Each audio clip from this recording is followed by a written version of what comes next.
Hello. Hi. I think we wait for maybe 4 or 5 till everyone turns up. I think there are about 100 people live right now. Yeah, 4 or 5. You guys can start. Sound good? 4 or 5. Yes. All right. See you guys.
Hello, everyone.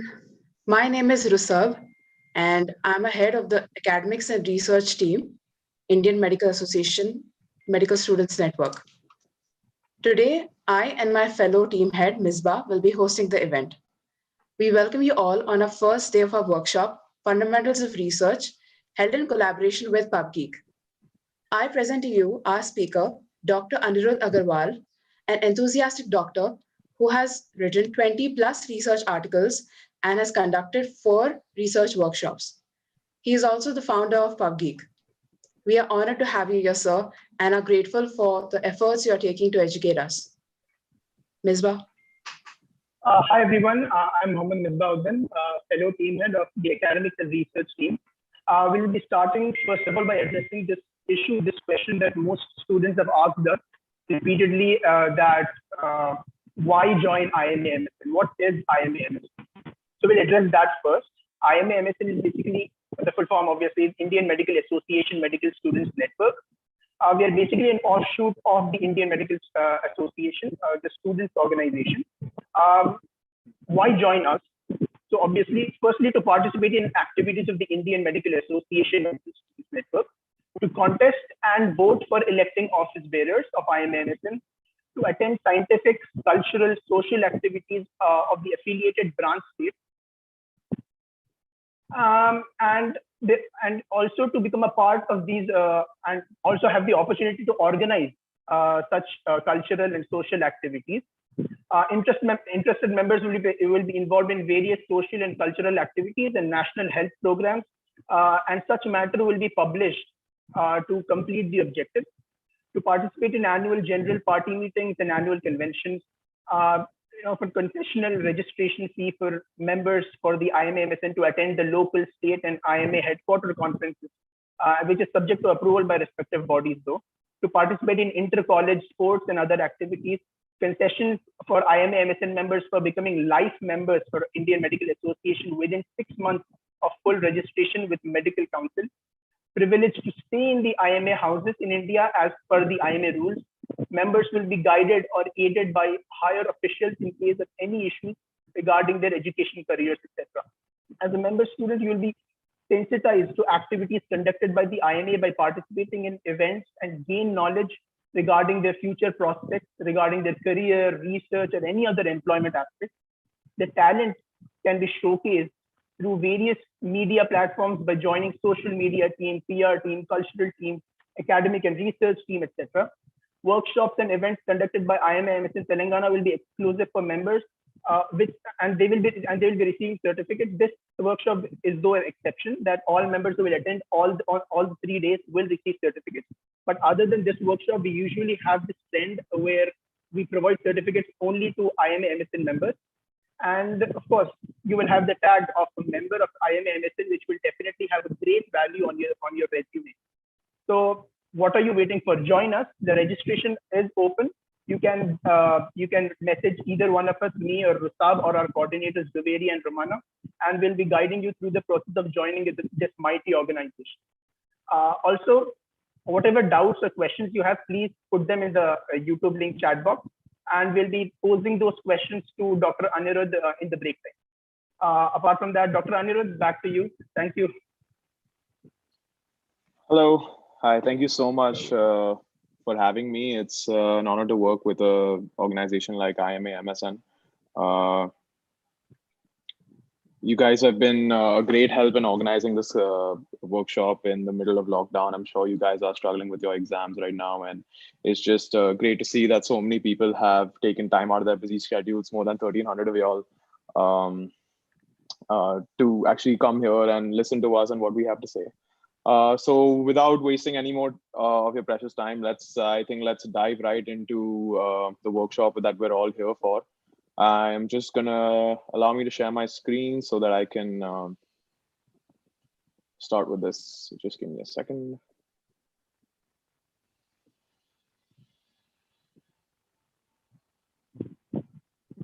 Yeah.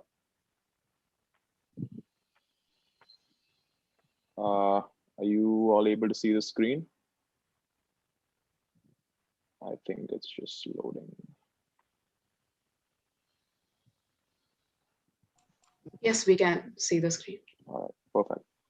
So welcome everyone to the 5-day workshop on the 3-day workshop on research methodology hosted by IMA-MSN in Telangana as well as PubGeek.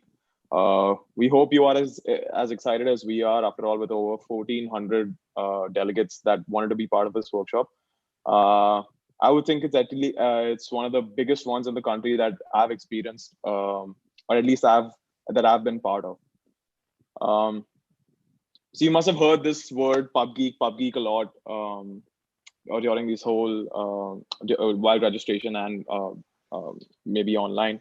So just in short, we're just a free online community of medical students that are interested in performing research and being involved in research projects. It is made by medical students for medical students. So how we exactly work is connecting doctors who need medical students to volunteer for their research projects. Because as you know, they don't have a lot of time to work on their research projects because they have to see patients. So they need the help of medical students, and medical students in turn need help from these doctors because they don't exactly know how to proceed with such research. And that's what we aim to do. We have over 300 students now from all over the world, including the USA, UK, India, and they've all registered on the platform, and it's absolutely free registration on this platform. And we have already completed 3 research projects. One has been published already in an international peer-reviewed journal, and the other 2 have been submitted for approval in respective peer-reviewed journals as well. So before we start, you might want to know who I am, why y'all should listen to me. I seem like quite a young guy to be delivering a speech to more than 480 people who are live right now. My name is Aniruddh Agrawal. I'm a graduate from Nair Hospital in Mumbai, and I'm the founder of PubGeek.co. I've been involved with research ever since the 12th grade. And that's in fact when I published my paper in a peer-reviewed journal for the first time. Since then, I've worked with multiple doctors across different specialties, ENT, spine surgeons, anesthesiologists, pediatric orthopedicians, on a number of research papers. So far, I have 22 articles published in index peer-reviewed journals, and have 5 more in the article review phase, 2 of them being from the PubGeek studies. I personally feel that Indian medical students are eager to perform research and just lack any focused, efficient avenues that teach them how to do the same. I mean, doesn't the sheer number of 1,300 people logging onto this platform resonate my opinions? Hence, I came up with PubGeek to help you guys learn how to do research, get involved with research, etc. So the main reason you guys are all here today at the workshop, the aim of this workshop is to help you learn how research is performed. And in turn, it should help you and motivate you to perform your own research. I understand when we think of research, we think about Dr. Salunke in a CID lab performing weird experimental tests, and we coming out with this great forensic answer to questions that the CID team possesses. But it doesn't have to be just that. We'll be focused on learning through example-driven sessions with myself and 2 honored expert guest speakers who have been part of their research fields all their professional lives. I'm not going to harp on about the importance of why you should do research because I'm not trying to onboard you. You guys have onboarded yourselves by logging onto this platform. And therefore, I personally believe that research should not just be something one pursues for their USMLE, PLAB, CV, and just so that, it looks good on paper, but it's something that should be ingrained in your mind so that even when you're a consultant, you are keeping up with the responsibility of providing your patients with the best care available. So it really should be ingrained completely in your mind that the importance of research and why you should do research, right? So this is I shared it with you guys yesterday on the WhatsApp group. This is the basic sort of pointers that we'll be learning throughout this project, throughout this workshop. Selecting a research topic, how to gather, manage, and store data. I conducted a pre-workshop sort of survey before we started today, and I learned that most of you guys are from the first year or second year and have next to no experience in research. So I won't be going into the depths of statistics or into the depths of research writing. I will be touching on them so that you understand how papers are written and understand how to read papers whenever you need to. But since today we're gonna have you learn more about what is a research topic, how do you go about starting your own research, and just the basics of manuscript preparation and searching for articles. Over these 3 days, we'll be joined by 2 other speakers. Dr. Rujita, who will be joining us on Sunday. She is a consultant pediatric orthopedician and has been the president of the Bombay Orthopedic Society. And Dr. Parag Dhumane, who is a minimally invasive surgeon in Mumbai and has been involved with research since maybe 20 years, and also has diplomas in patents and innovation in the medical field. And he'll be touching on the topics of, he'll be joining us today and tomorrow. Today, he'll be talking about how do you select a journal for your paper, or even when you're reading something, how do you go about selecting the journal, and which journals are predatory and stuff like that. We get dive into the depths of it soon. Here are some recommendations to help all you guys get the most out of this workshop. Since we are a free platform, we request you not to take any videos of the contents and upload them. These videos will be available for a limited time on the PubGeek channel as well as the IMA-MSN channel. So do catch them on there. And all the material you see is copyrighted, and breaking it may attract any legal inquiries, but don't worry too much about that, because I know that you guys are not going to do stuff like that, I hope. So, and if you have any questions during the module, simply take note of them and post them in the Q&A sessions. We have the chat available on the YouTube live comment box, and you guys can just post on there. My colleagues from the IMA-MSN team will take a note of them, ask me during the Q&A sessions. And if during the Q&A sessions y'all come up with any questions, please feel free to post them. I have the YouTube live open in front of me, so I'll be able to see any particular questions. And if you guys need to reach out to me, you can email me at ani@pubgeek.co, and I can try to help you with whatever you need. So hopefully by the end of this short course, you'll be able to prepare a focused subject-defined research question, understand any legal requirements to initiate your research, execute a plan to take your research from paper to the real world, know the basics of statistics involved in research. You guys are not going to be experts at statistics. Even I'm not.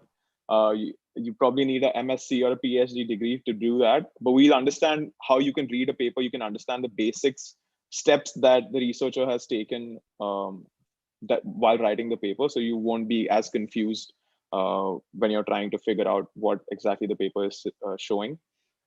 You'll know which journal is ideal for you to publish, and you'll be able to explore other opportunities to do research as well.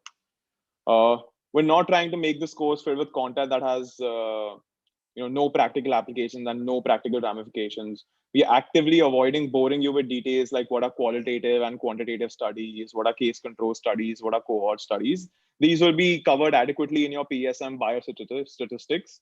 And although they do play an important role when designing refined research protocols, you don't need an extensive knowledge in these technical aspects of research work when starting out in this world. Students already have a very boring perception of the research life. We do not want to give them any more reason to abhor it. Also, a lot of you had questions about how you'll be receiving the certificate for this 3-day workshop. You will receive a link at the start or at the end of every session. We haven't shared it today. I'll share it after we finish today, so you're not distracted from the presentation itself. You will mark your attendance on all 3 days. If you don't mark your attendance on day 1, day 2, and day 3, you won't be able to mark your attendance, because certificates will be given to people only who have been present on the 3 days. I think that's fair. And the IMA-MSN team will be taking care of the certificates for you guys. It'll be an e-certificate. So we'll share all that on WhatsApp. Don't worry about that right now. I think what we should do right now is let's get started on this journey from making you an amateur researcher to a semi-pro, right? Any of you guys have any questions so far? Please post them on the YouTube comment section, please. So there has been one question that how can we register to PubGeek and get connected with doctors to perform research? All right. So PubGeek registration is free. You go to www.pubgeek.co. You can register yourself on the website. We have had 3 research projects so far. Unfortunately, as soon as we were getting our momentum, the COVID pandemic hit, and a lot of doctors weren't getting the patient volumes that they used to. Government hospitals in Bombay were getting maybe 7 patients compared to 200 in the OPD a day. So we'll be starting that very soon, as soon as the doctors that we have onboarded tell us that, hey, this is sort of the research project we're working on, and we'd love to get more students involved. So yeah, you can definitely register yourself. You can follow us on our Instagram page. I have a group, PubGeek research group, where we have around 2,000 students. I'll share the link for that at the end of the day. Yeah, but I think right now let's just focus on why we're all here today, why we want to get started in this thing that we all call research, right? So let's focus on that right now. Let me just share my screen again. Perfect. All right. So our first topic of the series of lectures is what exactly is research. In the previous workshop I had conducted, I went into great detail of how to scan PubMed, how to write a research paper, how to assess journal impact factors. And at the end of the whole session, a first-year medical student got up and asked me, "Sir, I understood everything, but what is research? How do you do? What exactly is research? I understood how to scan everything, but what exactly is research?" So I'm going to start with the level basic here, and I'm going to tell you all exactly what research is. You find tons of definitions to research. It's a careful consideration of study regarding a particular concern or problem using scientific methods. I know that sounds like jargon, but just hear me out for a second. So you'll find, even when you have to buy a new phone, right? What do? You ask your mom, "Hey mom, can I have a new phone? It costs $9,000 on Amazon." Your mom will say, "Okay." You search on Amazon, search Flipkart. Snapdeal doesn't exist, but search Snapdeal. Search on the company website. Search on go to a Chroma store and search there. So exactly what you're doing is you are researching what the best price for that phone is, right? So research essentially means getting information out from data, right? You are essentially giving new information to someone. It may even be yourself, from the basics, right? So, and on one hand, you're doing this phone research, and on the other hand, scientists are performing zero gravity experiments in space after spending billions of dollars and calling that research too. So what exactly is research, and how are we to define it? So for all biomedical aspects, it's essentially a careful study of a specific problem or even a solution, right? And why is it important? You must have seen, as with the recent COVID cases, the WHO is performing research and formulating the extent of the problem in different countries.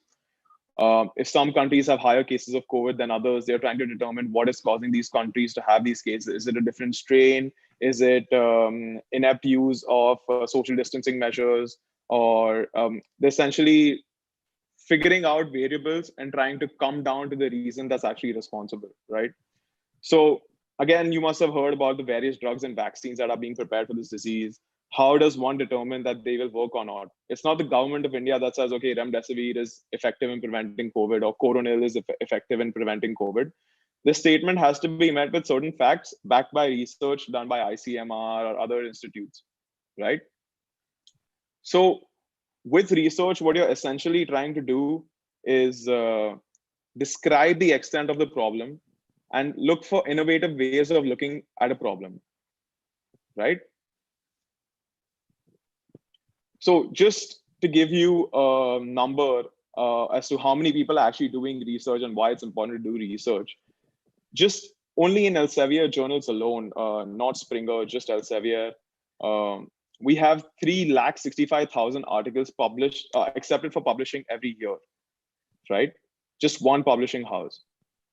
So that tells you that a lot of people in this world are doing research, and that's why we and the medical fraternity have so many drugs, so many instruments, so many ways of performing a particular surgery, and how we're stepping up from 0 to 1 to 5 to 10. Research won't take you from 0 to 100. Just because a paper says that smoking doesn't cause cancer doesn't mean we take it at face value, right? If the majority of the papers say that smoking causes cancer, then we will believe that result, right? So research is essentially you trying to figure out the answer to a particular question, whether it's where do I get this particular Nokia phone for the cheapest amount, or can plants grow on Mars, right? So you're essentially trying to find answers to a particular question that you're asking. So the myths of research is you need to be in a lab to do research. Not at all. You can do, there's something called wet and dry research. So wet research is usually performed in a lab, which we might or might not have access to. But you do not need to be in a lab to do research. You can very well perform clinical research, which is what most surgeons and most physicians do. You don't have to dedicate all your time to research. I understand that some states have different levels of difficulty in their MBBS curriculum papers, but you don't have to dedicate all your time to it. I personally dedicate about maybe an hour or two, three times a week, 3 days a week, and you don't need to be completely engrossed in it. You can, as with all things in life, you can split your time accordingly. You don't need a lot of experience to do your own research. That's absolutely a myth.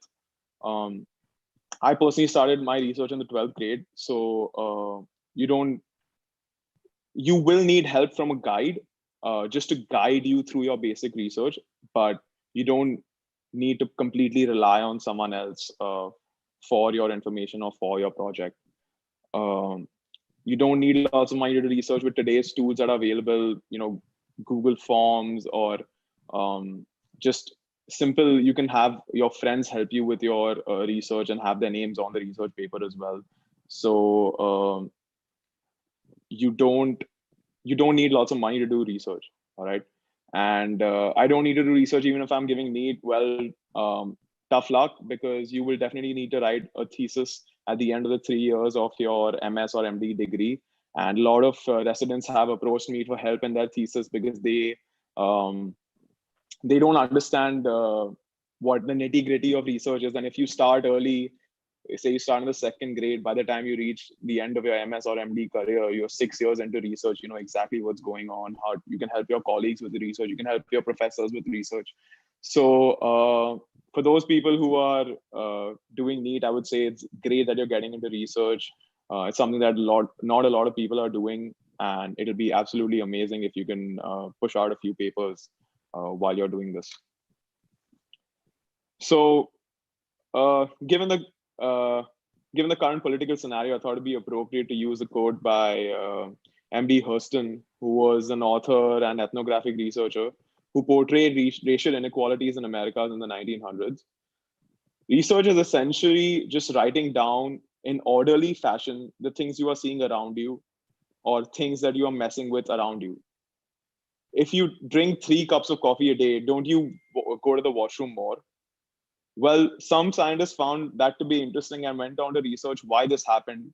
And hence they found out that coffee was actually a diuretic, right? So it's just observing things that are right in front of you, writing them down in an orderly fashion, and then presenting them in a way which other people will understand, right? The only thing you need for landing on a research topic is have a question. The question can be about anything. Why do I get a headache after studying for 5 hours, but not after playing PubG for 8 hours? Why does my toothache after having something cold? Why does my mom prefer my older or younger sibling more than me, right? It can be any question that you have. And while you're finding your answer, the process in which you find your answer is research. That answer may be pertinent, may not be pertinent to the particular question, but you just have to write everything in an orderly fashion, right? So this is just an example of how research works, right? I don't know if you guys have seen the Farhan Akhtar film of Rock On, where he asks, "Asma hai neela kyun? Why is the sky blue?" Right? Why is the sky blue? So we all know that the answer to this is due to scattering of light waves, yada yada. However, how do we know this? It's because someone way back in 1860s had the same question as to why the sky is blue, right? His name was John Tyndall. He wanted to find out why the sky was blue in the day and red at night. So he racked his brain, asked his teachers and colleagues, but they didn't know the answers. So he took it on himself to find out, and thus was born the Tyndall apparatus and early ideas of scattering. So when you have a question as to why the sky is blue, you go to various websites available or various books available, and you see what have others researched on this topic. Is previous research available? If it is, or if it isn't. If it is, then do their theories make sense to you? Is there some aspect that they might have overlooked? You have to understand that everyone is human. Some people are still disproving theories that Albert Einstein had come up with. So you can't, if you have something of importance that you feel that other people missed before you, you should definitely look into that. Your research will still be important in the field. And if you have certain aspects, you have to ask yourself whether it makes sense to me. If their theories make sense to you, and there's nothing that you have overlooked, and there's everything available on that particular topic, you understand that people have understood it mostly completely, and it makes sense to me. So then you move on to the next question, saying, why is the water wet, or pani gila gila kyun? Right? So this is the general thing of how research essentially works. If there is enough research available, you don't have new ideas on that particular topic, it's better to move on to a next research question instead of working on that for maybe a year or 2 years and realizing that there's enough data already available and I'm not adding anything new to this particular question or this particular field. And if their theories don't make sense to you, you say, okay, I think I have new knowledge. Think about what you are trying to prove and how you can add to the already present information. This will be your research paper. If previous research is unavailable, you have to design an experiment based on your hypothesis of why the sky is blue. Is your hypothesis correct? Yes, no. If yes, awesome. If you've done your research and say that, okay, my hypothesis was correct, then you publish. If not, you should still publish. A lot of people have this idea that if you don't find, statistically significant results, you shouldn't publish. But that isn't actually the case, because someone else may have the same idea as you and may waste time with doing research in that same way.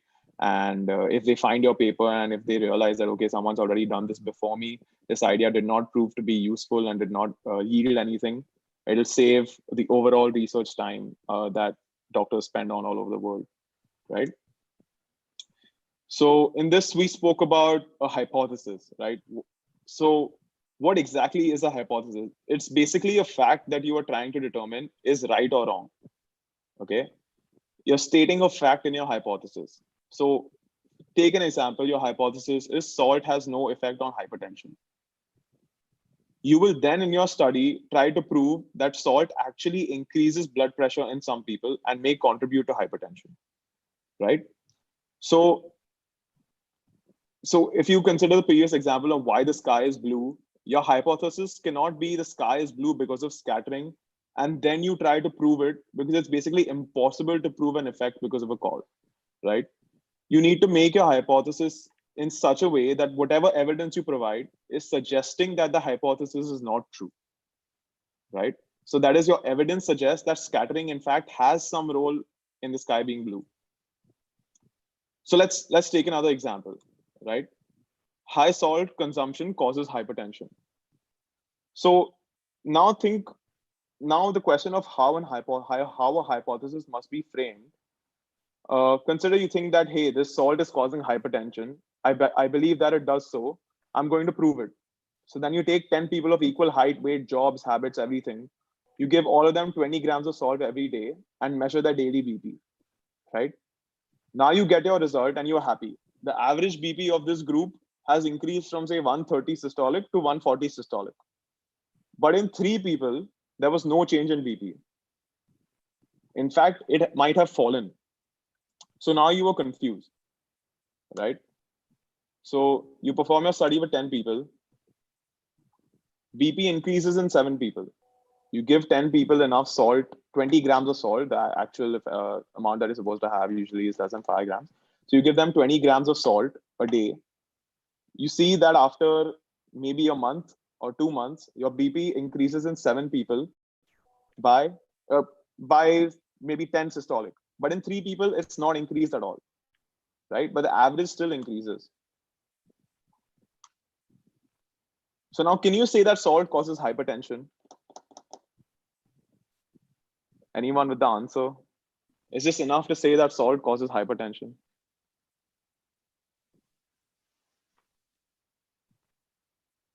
No, because the sample size is very low. Oh, it doesn't matter on the sample size, right? If salt always causes hypertension, BP would change in these three people also, right? If they're of the same weight, same height, same job, same habits, if you have everything that you've given them is the same and 20 grams of salt, you can't say that salt causes hypertension, right? What, however, you can say is instead if the hypothesis was high salt consumption does not cause hypertension, right? Instead of you saying high salt consumption causes hypertension, if you said it does not cause hypertension, right?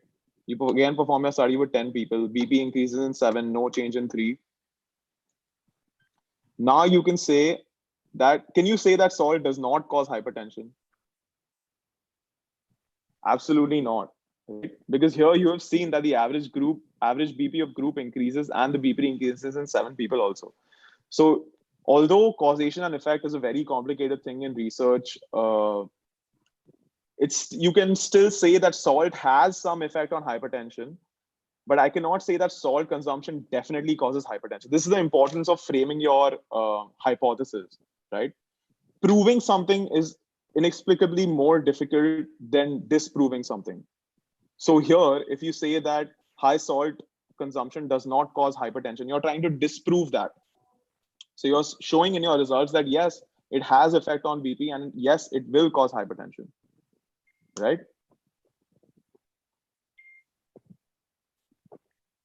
So this is why a hypothesis must always be none, which means that your question should always be framed in a way that there is no association between two things that you're trying to study, so that your results, you can say that it is not true, right? So instead of you saying that, yes, salt definitely causes hypertension, you can say that, hello. So instead of you saying that salt definitely causes hypertension, you can say, no, it's not true that salt has no effect on hypertension, right? Which means that it has an effect on hypertension. So that's just the basics of what a null hypothesis is and how that's the reason why you frame your hypothesis in a null way, because proving something is extremely difficult, but disproving something is relatively easier and makes more sense, right? And that's why literature review is the most important. As I mentioned, the steps of how we would use salt and hypertension in our examples. We would earlier, if we don't know the answer, if you have, say, your dad or your mom has increased their salt consumption over the years and you realize, okay, they have been having more and more of achar or whatever it is with their food, and their hypertension has increased, you're trying to figure, okay, maybe it's the salt if the rest of their diet is the same. And you go online, so the next step is not you taking 10 people, giving them salt and trying to figure whether or not salt causes an effect on their BP. The next step is going online, seeing whether there is evidence related to this, whether other people have performed this research already, if they have used sound methodology in their research, and if they've already found the answer. If you find, I'm sure you will today, if you search salt and hypertension, you find maybe hundreds of research articles of the highest level of evidence indicating that there is a causative factor in salt and hypertension. So then if you perform your research with even say 200 people, it's going to be rejected by a journal because it's not new information, it's something that's already known in the community, right? So publishing research is not a complex task. You just have to write down what you found out using your hypothesis. It needs to be done in a systematic and standardized manner so that someone writing from India can understand something that's written in Brazil or maybe Denmark. So that's why there are certain nuances to it, which we go through in these 3 days. And it essentially allows other people to know exactly what you found out and what method you used, so that the whole principle of that is if someone tries to replicate your research, they should come with the same results, right? If everything remains the same, the people that you used, the methodology that you use, the results should remain the same. That's the concept behind publishing in a systematic and standardized manner. So research doesn't just give you something to write on your CV. it improves a lot of things in your life, your time management, your problem solving, record keeping. It maintains your knowledge up to date. So there's this platform called Up to Date. I don't know if you guys know it, but it keeps you up to date with stuff that's happening within your circle or within your specialization. So you're never too far behind with a new drug that's come up. If a patient comes up, because nowadays patients are very well read in their particular research, and if they come up with question, you have that answer right with you, because you are the one who's performing this research. You are involved with those teams, and as you grow, you develop certain research teams with international doctors, with doctors in India, and you are the ones who are deciding the future of your specialties, and that's a very prestigious thing. And that's all that research can give you, whether or not you're doing your USMLE or your PLAB or anything of that sort. It helps you work in coordination with people from different fields of the study, and it really helps you get your name out there in your doctor circles. So there are some, if you are still not confident after the end of this workshop to starting your own research, you feel that, okay, I need some experience first, you can volunteer for any research programs in your parent college or others. You can leave your ego at the door, work on projects with your colleagues, even if it's a junior in your med school, it doesn't matter. If he has an interesting topic and you'd like to work on it, ask him. I'm sure he could use an extra helping hand. And you can, at least if you aren't determined to start your research yourself, you can keep updated with the latest literature in a particular subject, and see if you can replicate any of those researches for an Indian population. And if you still run out of those, there are residents who are always working on their thesis and need help, and they would love a medical student to come in and do some work for them. And you can definitely learn from them or learn from their mentors who have to work with them. So you don't have to run around looking for mentors either. So research experience independently is linked to success as a physician. This is a conclusion of a paper in the Journal of American Medical Association.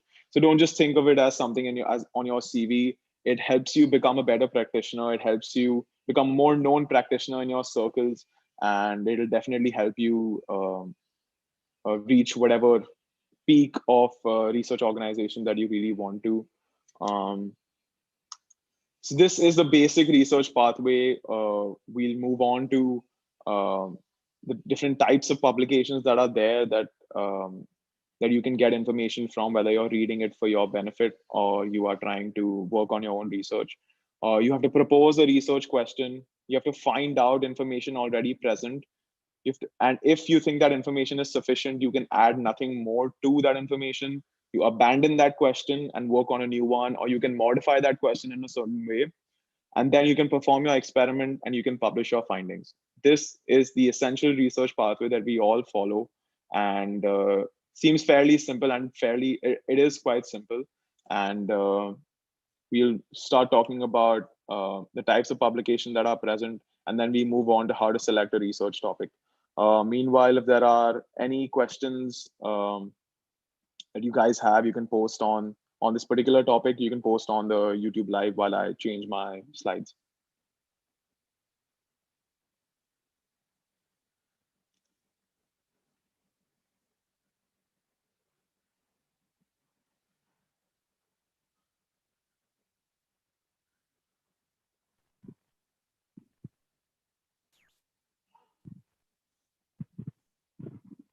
No questions so far? One question that can pose. I'm sorry, I'm not able to hear you. What is the topic that I come up with already been researched?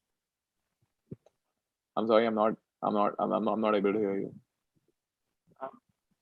Hello. Yes, am I audible? Yes, Sunny. Yeah. So there was one question. What if the topic I come up with has already been researched? So if it's already been researched, depends on how extensive the research is. If there's just one research paper about it, and you think that you have more participants available, or if you have stronger research points or stronger hypothesis, and your hypothesis makes more sense, then you can definitely answer that research question. However, if there's a multitude of articles available from your local community, or even from your local city or state, and there's just a multitude of information available. It's better to either modify that question in a different way, which we learn about how to do that as we go on through the course of this workshop, or it's better to abandon that research for the time being until new ideas strike you and move on to something that would yield more efficient results.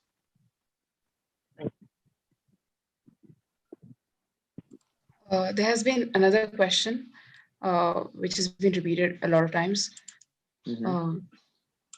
So it's, I find a research question, what should I do? So you find a research question, what should you do?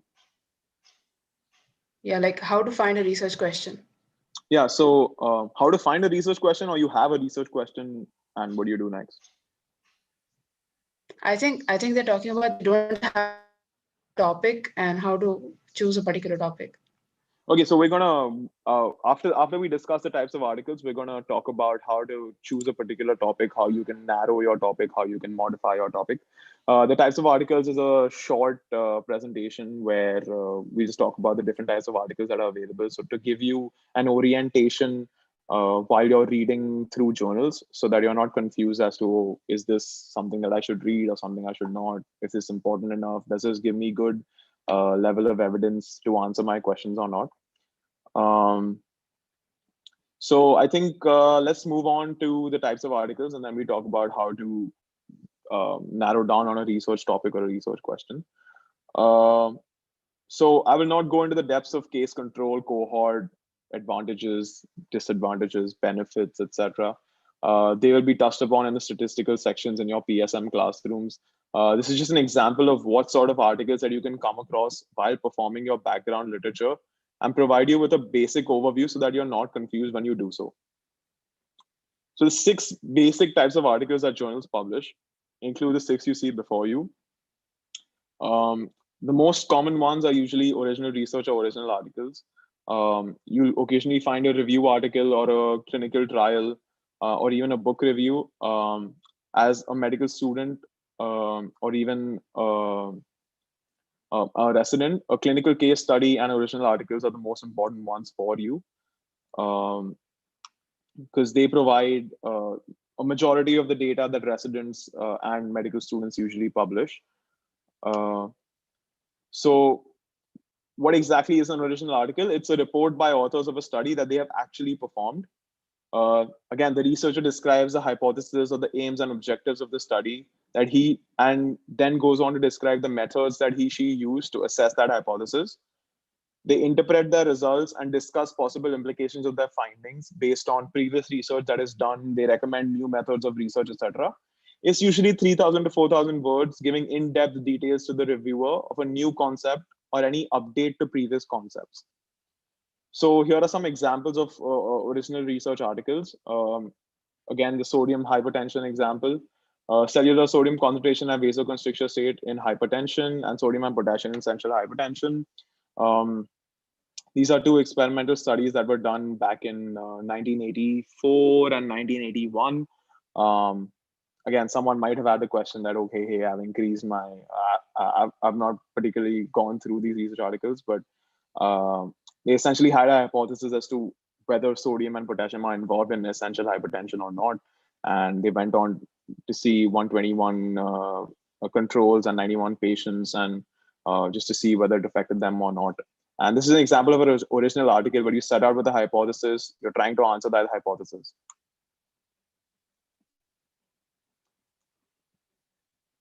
So the most common type of articles, you are going to write most commonly these sort of articles in your career, and they are further divided into case, cohort, and cross-sectional. You don't need to know the depths, the in-depth understanding of cohort, case control, and cross-sectional. Cohort essentially means a group of people. That's what cohort means, and you've studied those group of people over time.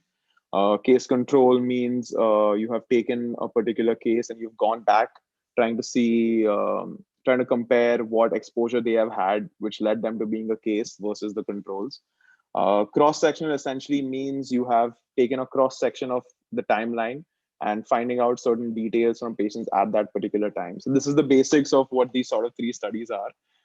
But usually there'll be enough in the methodology of the paper, where you don't need to understand the in-depth meaning of these words. Again, review articles are, so essentially what they do is present the findings of multiple papers together to give a better idea on a topic.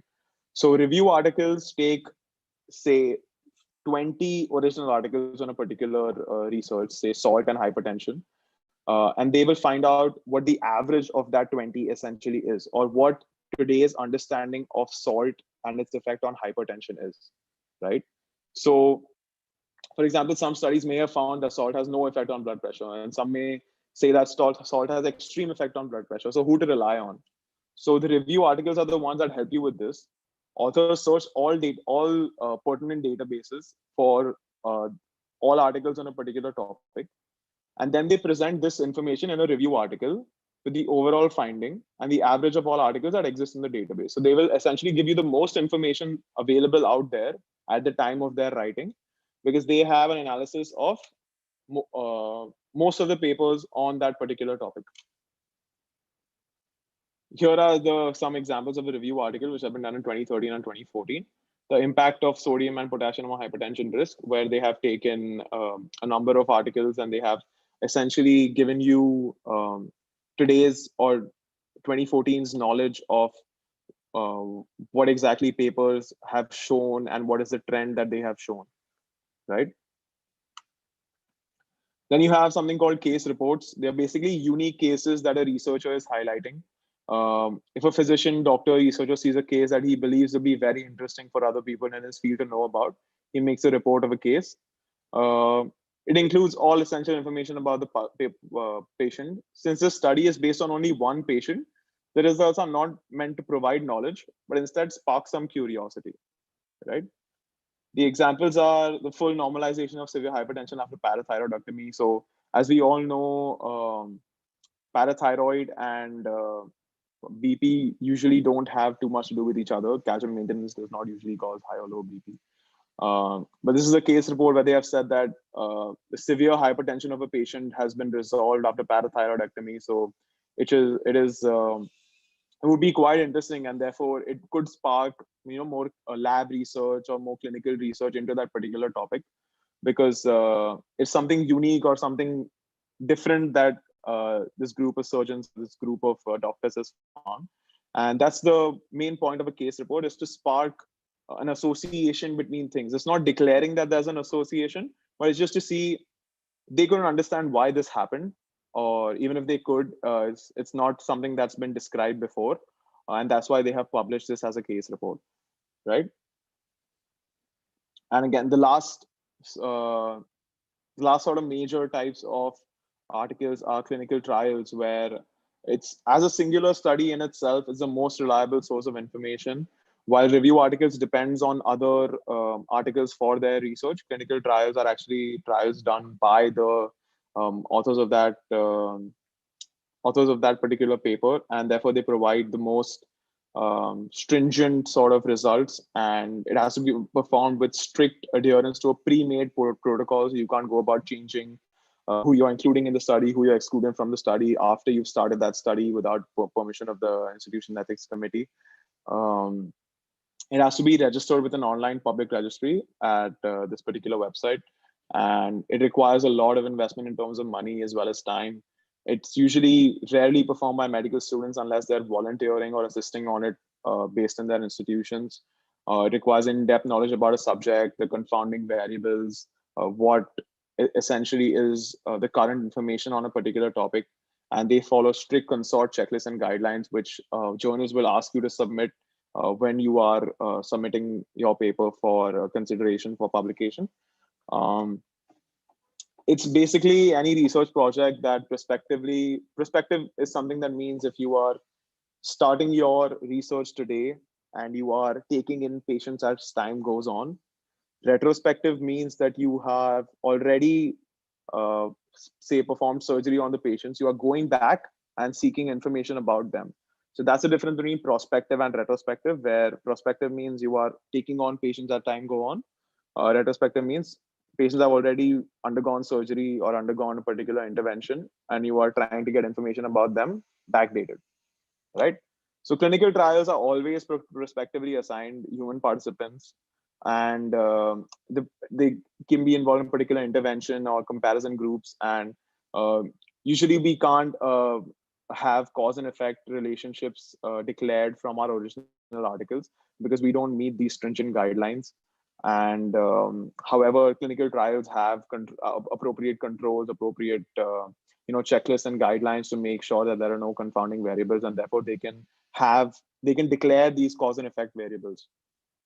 So the interventions and clinical trials do not need to be limited to drugs or surgical procedures, but they can be various types, say education programs of whether an SAQ, LAQ type of question paper is better for learning, or is it an MCQ type of paper that's better? It can be for dietary intervention. It can be for tons of things. It does not need to be limited to drugs and surgical procedures. It's just something you need to invest that sort of money when you're trying to determine a cause and effect relationship between two things, right? Again, perspectives, commentary, and letter to editors are usually low evidence articles that you come across. Is essentially written by experts in their field. It's not based on researchers, but it's based on opinions of the experts in their field. So what journals will do is the editor will send an email to say the best doctor in cardiology that he deems in India, and he will say, okay, so what's your opinion on endoscopic CABG or endoscopic any other sort of cardiac intervention, and the person will give his opinion and his experience on that particular topic. So it's not research that he's performed. He doesn't have hard data to it, but it's usually his opinion on a particular article or a particular topic. So they can be interesting to read to see what experts have to say about these things. But it's usually not for too much interest in the medical student's career. It's more for residents and the like. So you might come across something called levels of evidence. So this is in order from most reliable to least reliable sources of information. So if you find these different types of articles saying salt and hypertension are related, you would rely most on the results obtained from systematic reviews, meta-analysis, or controlled trials, and least from case reports where a person has just reported, okay, I gave this person salt for 1 month, and this one person showed an increase in BP, right? So this, I think, is pretty logical. You don't need to remember level 1, 2, 3, 4. It's just an order of most reliable to least reliable. So every medical college has a literature book where they show us what happened in that college for an entire year, right? Maybe the first years haven't gone to college this year, but hopefully you'll understand next year what this is. So your basically your literature secretary of your college will ask students to send their poems, stories, etc. Then she will filter out what she thinks is bad and keep only the good ones in the college journal, right?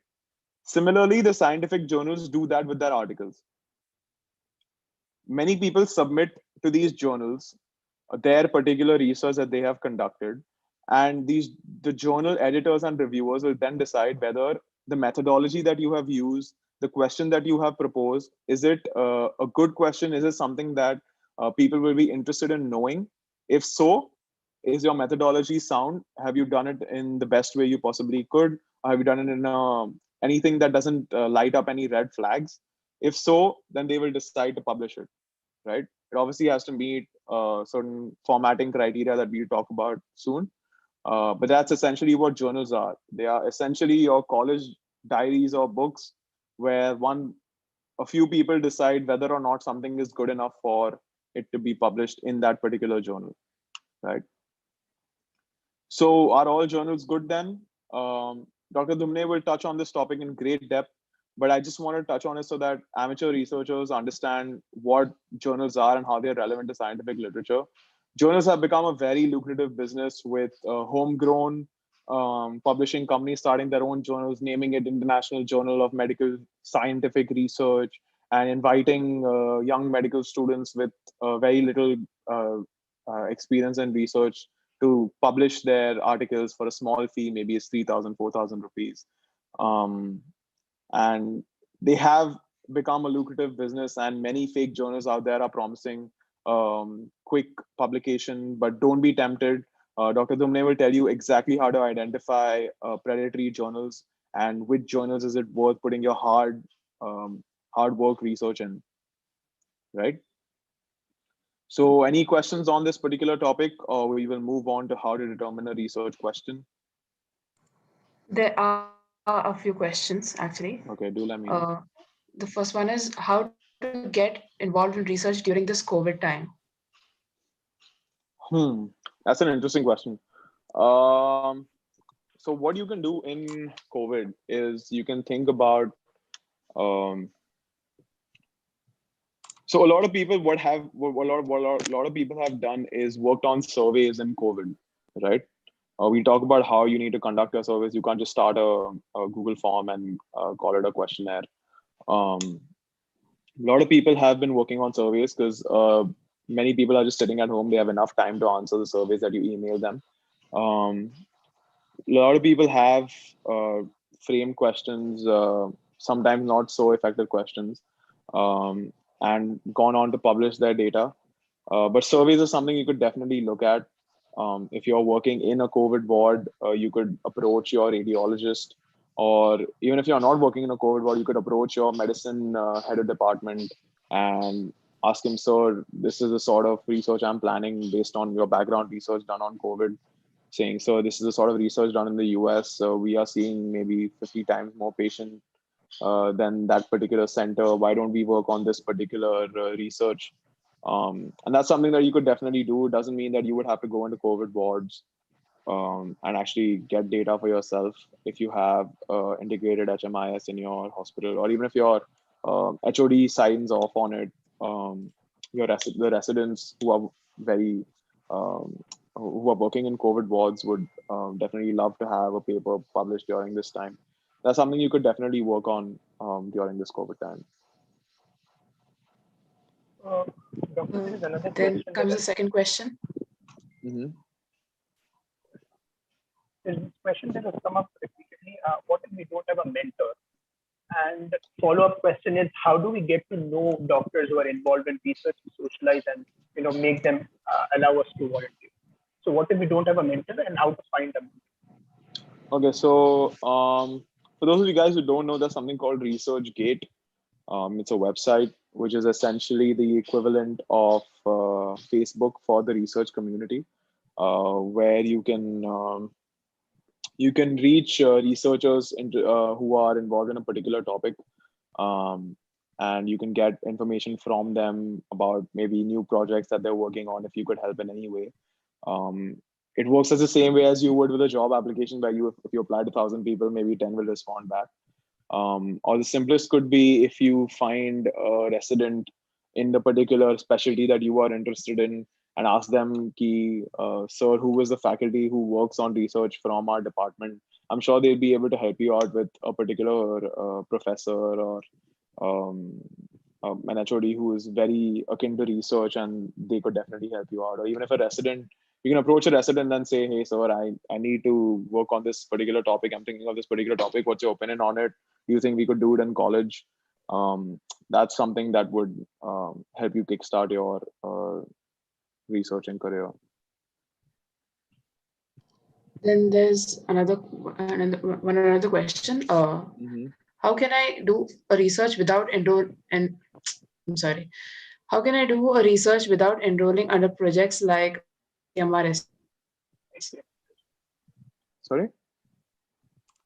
Like they're asking that without enrolling into ICMR STS, how can I do my own research? Oh, so ICMR STS, I personally believe is not it's a great program to get students into research. And I personally was rejected from ICMR STS in my first year. But don't let that bring you down. Like I said, you don't need a lot of money to do research, and ICMR also gives you, I think, 10,000 rupees a month for 2 months or something like that to perform your research. So that's not a life-changing amount. You need a lot of money, so you just need a person to guide you, right? And that could be online help through ResearchGate. You could find a particular mentor, or that could be through your college or any friends in your surrounding colleges who have professors working on any research topic that you are interested in. So don't limit yourself to your own college. You can ask your friends who are studying in colleges around you, and see if there is any particular research akin faculty there. So yeah, don't let rejection from ICMR STS bring you down. It is a great project. Obviously, they have a limited capacity there. They can't give everyone a research opportunity because they are also giving money. But absolutely, you can work on a ton of other things like I have. I haven't done an ICMR STS project, but that's definitely not something that you should worry about too much. This one last question. Sure. Does a researcher need the help of a data analyst? Yes. So it depends on what sort of research you're doing. If you're doing some basic survey sort of research, you usually don't. But you usually will need someone who has basics in statistics and knows how to operate, say, R or SPSS platforms. So yeah, it's usually good to have a statistician in your research design. You could definitely approach your PSM. You could definitely approach your PSM department, or you could even talk to residents, because they usually need a statistician for their research or for their thesis. So they will definitely be in contact with someone who has information regarding this and who could help you out with your paper. So yeah, you could definitely do that.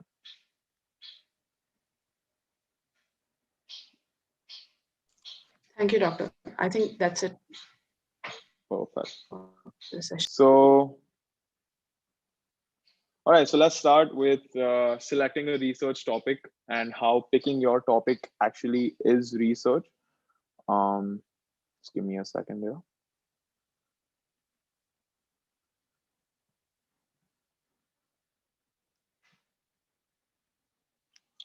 So when you're selecting your topic, do consider it as research itself. You can keep your mind open. Don't jump directly to a research question just because you heard it in a lecture or read it in a newspaper. Before you embark on your research journey, it's important for you to fully understand your topic and make sure that the time you put into it will yield results. To do this, you need to be flexible, both in your research area and in the focus topic. You should decide whether you want to approach it a clinical topic or a laboratory research, or you want and what sort of you want to consult an expert, you want to do some background research, and you want to identify novel and feasible ideas. So just because if today you've read about depression in medical students in India in the newspaper, don't jump to, okay, I want to do a study about this. This seems like a very hot topic right now. Don't do that. Just be flexible in your approach. Identify a broad research area that you find yourself interested in. Consider you're interested in psychology. Don't directly jump to a research study evaluating this depression in students. Evaluate all potential research areas that you may be interested in. Identify one or two particular fields. Say you're interested in medicine, or you're interested in surgery or pharmacology, or and one or two particular organ systems or subspecialties like intestine, liver, cardiac, neurological. This will allow you to limit your focus on one or two important fields that you want, thus preventing a concoction of thoughts that in the end will confuse and demotivate you, right? So you want to identify a particular subject. It can be more than one, right? But preferably, say you want to do dermatology, or you want to have a study in pathology. So you identify that, okay, this is the subject I want to study in. You identify maybe one or two organ systems, say liver pathology. You learn about it. I'm sure you guys, most of you are second year MBBS students. You understand cirrhosis, maybe the causes of cirrhosis, and then you approach someone, even a resident or a faculty from your college or a different college, and you ask, sir, hey, this is the study that I'm doing. If you don't have access to a faculty, you can go online and search what the current research in cirrhosis is all over the world. See if you can replicate it over here, if it's feasible for you as a medical student to do. So yeah, so speak to experts, approach your faculty, write emails to people who you know are in the field. With ResearchGate, you get access to writing people messages like the LinkedIn or Facebook of research community. It's not uncommon to find individuals who will motivate you to perform research in a particular topic and guide you along the way, because medical students have a limited understanding of a subject that may need in-depth knowledge. It's best to have someone on your team that could prevent you from making any mistakes that would result in wasted time and money on a research project. People usually think that a guide on research projects is only for guiding you through the research that you want to do. But what people often forget is that their ultimate utility is to lead you to an ideal research topic. So the best way for you to approach a guide is not by telling them, okay, I have this particular idea in this very specific topic that I want to do. You could ask them, sir or ma'am, what are topics that you think I could do as a student? And maybe they come up with 5, you find 2 feasible and you work on them. You could even approach them with your ideas, but make sure they give you a few ideas in return, so that, because they will understand what's feasible for you as a medical student to do in that particular college, right? Another way to be more equipped before you approach your guide is to perform a thorough search on the internet. You can identify some articles that have gained a lot of traction and do those studies with your own modifications, or improve on them and approach your guide with a variety of study talks which will allow a faster adaptation of a topic, right? So if you see 5 different sort of studies done in the field of cirrhosis of liver in pathology, you could approach your guide with, say, 7 to 8 different topics, including 3 of your own ideas, saying these are the options that we particularly have, and what do you think? Is there anything else we could do, or is there something from these 8 that interests you, right? So this is a short video about explaining about how picking your topic is research. Just let me know if you guys can hear it. Meet Jenny. Jenny has a research project. Can you hear it? Yes, IMA team? Yeah. Perfect. Yes. Due in a few days. She picked a topic when her professor first assigned the project. She chose her favorite TV show, Bridezillas. It seemed like a good idea. But now that she's doing her research, she's having a lot of trouble finding sources. She's freaking out. Jenny's problem started with her mental model of the research process, which she sees as a one-way street. Like many students, Jenny thinks that once a project is assigned, she should pick her topic right away. Then she can move on to finding sources and reading through them. And once she has all her sources, she can start writing her paper. But the research process is a lot messier than that, and picking your topic is intertwined with finding and reading sources, and writing and editing your paper. Picking your topic is research. When you first pick a research topic, it isn't set in stone. It's just an idea that you test with some exploratory research. If it looks good, you find and read some more sources. At this point, you might find that the published research leads you away from your original topic. That's okay. You can let the research you find guide you and tweak your topic a bit. And by the time you've gone through this cycle a few times, you may find that you have enough sources to start writing and editing your paper. Even then, as you're writing, you may find that you need to pull in additional pieces of information, and you may return to the research cycle. So, let's wind back the clock for Jenny, bringing her back to the day her professor assigned this project, and allow her to do it again with this research model. Again, Jenny picks a topic that is interesting to her, the reality TV show Bridezillas. As she tests the topic with some internet research and in article databases, she discovers that there is lots written about it in the popular press, but not much scholarly research which her professor requires. Realizing that maybe her topic is a bit too narrowly defined, Jenny decides to tweak it by broadening her scope to reality TV in general. But when she tests this new topic, she winds up drowning in a sea of research, all of which has to do with reality TV, but doesn't tie together to help her form a coherent thesis. Back at the drawing board, she wonders if there's a happy medium between Bridezillas, which is too narrow a topic, and reality TV, which is too broad. Since Bridezillas is just one of several reality TV shows about brides and weddings, perhaps there's more written about this subgenre. Testing this topic in some of the library's research databases yields a promising but not overwhelming number of results. Instead of realizing too late that her topic was unresearchable, Jenny built in the time to test and tweak her topic, so she could take her original idea and shape it into a topic that she still finds interesting, and can realistically use for a short research assignment. So essentially, I know this doesn't apply to medical research, but in the US and UK, they usually have papers that students have to write. So, but this gives a good example of why you should not start out with a particular topic in mind, and why you should always go back and do some background or preliminary research, and try and test and tweak your topic, even if you don't have access to a guide, and understand whether or not it's doable, and if there is already enough information. If not, what information is missing, maybe you can add on to that through your research, right? So that's why picking a particular topic should take you the most time, and not actually doing the research, because it's what you're going to be working on throughout, maybe even if it's a short, maybe 3-4 months, whatever it is. So that should be your first calling, and you should definitely select a particular topic only after you've confirmed that it is viable, and you are likely to get results that would be important for the general community, right? So again, this is a very short video about choosing a manageable research topic and avoiding any pitfalls. I Choosing a think this really help you manageable guys out. research topic, avoiding pitfalls. Is a monster topic out to get you? Beginning researchers often pick a broad, general topic, thinking that big topics are easier to research.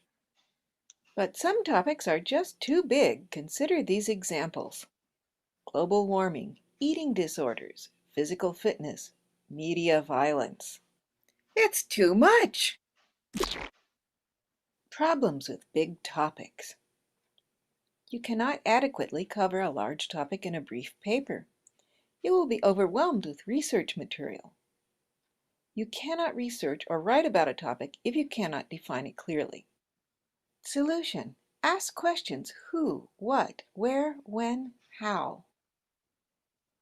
For the topic benefits of exercise, ask who might benefit, such as women, smokers, overweight children, the elderly. Ask what kind of benefits, such as lose weight, improve mental awareness, reduce stress, lower blood pressure. Now that big topic becomes smaller.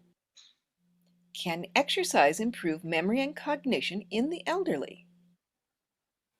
To narrow your topic, focus on a single event, a specific group, a limited time period, one cause or effect, one argument or viewpoint. For the topic death penalty, focus on an argument or viewpoint. Is the death penalty a form of cruel and unusual punishment? For the topic voting, focus on a group of people. Are there gender differences in American voting patterns? For the topic eating disorders, focus on cause or effect. Do genetics contribute to anorexia nervosa? Of course, some topics are too small, making published information difficult or impossible to find. Topic: how do Martians in the Inland Empire cope with the stress of being chased by ravenous topic monsters? The focus is too tight. A specific group in specific place with a specific condition and a specific psychological effect. If your topic is too small, try removing or broadening some of the specific conditions, but be careful not to make the topic too broad again, or you may end up like our Martian friend. Activity. So I hope that video was helpful, and although it may seem a little kiddish, but it essentially allows you to frame your research topic in a way that that is manageable, right? So you ask who, what, why, when, where, and if it becomes too specific, you remove maybe where, or you remove who, and you have a particular topic that is approachable, that is easily executed, and it basically allows you to move on to writing your research, right? So what you need to do is select a subtopic or field in that subject area. Like we spoke about cirrhosis and say liver cancer, Or for example, if you choose to study college goers, your topic could be evaluating some sort of relationship between physical activity in college goers and its effect on different factors. So in order to further focus down your research, you will need to convert your research topic into a research question, right? So once you moved on from a broad subject to a narrow topic, you can move on to a research question. So you don't need to define your question in the start. You just need to identify your topic. So if your topic is, I want to do something relating to physical activity and people who are going to college and its effect on different factors, say depression or academics or just the amount of testosterone in their body, my topic would then become physical activity and its effect on different factors, right? So before we move on to research questions, let's see if you have understood what a just right research topic should be. I'm going to be making this slide window in half so that you guys don't see the answers. And yeah, 1 second. Yeah, so the first one, please write your opinions in the YouTube comment section. Rehabilitation for brain injuries. Do you guys think it's too broad, too narrow, or just right?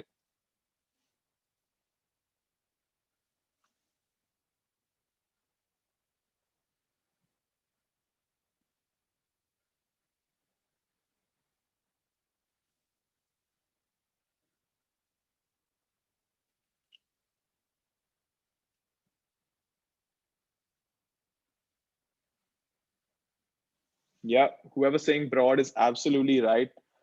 Because as you may have remembered from the video, we aren't answering the question who, what, why, when, where.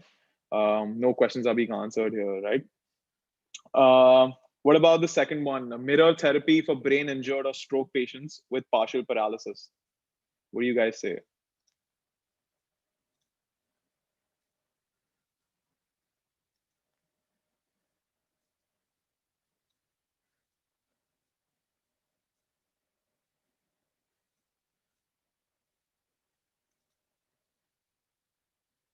Is it too broad? Is it too narrow? Or is it just right?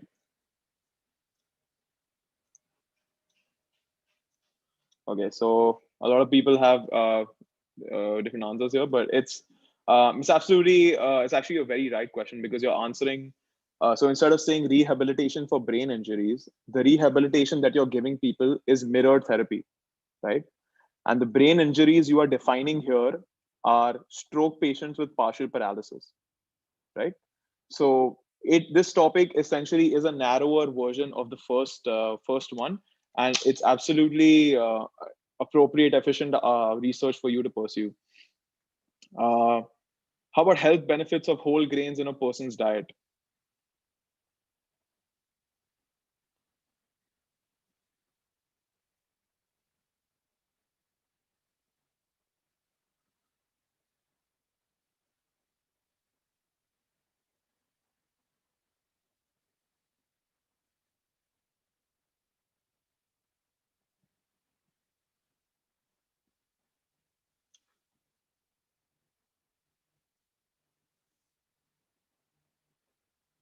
Just give me 1 second.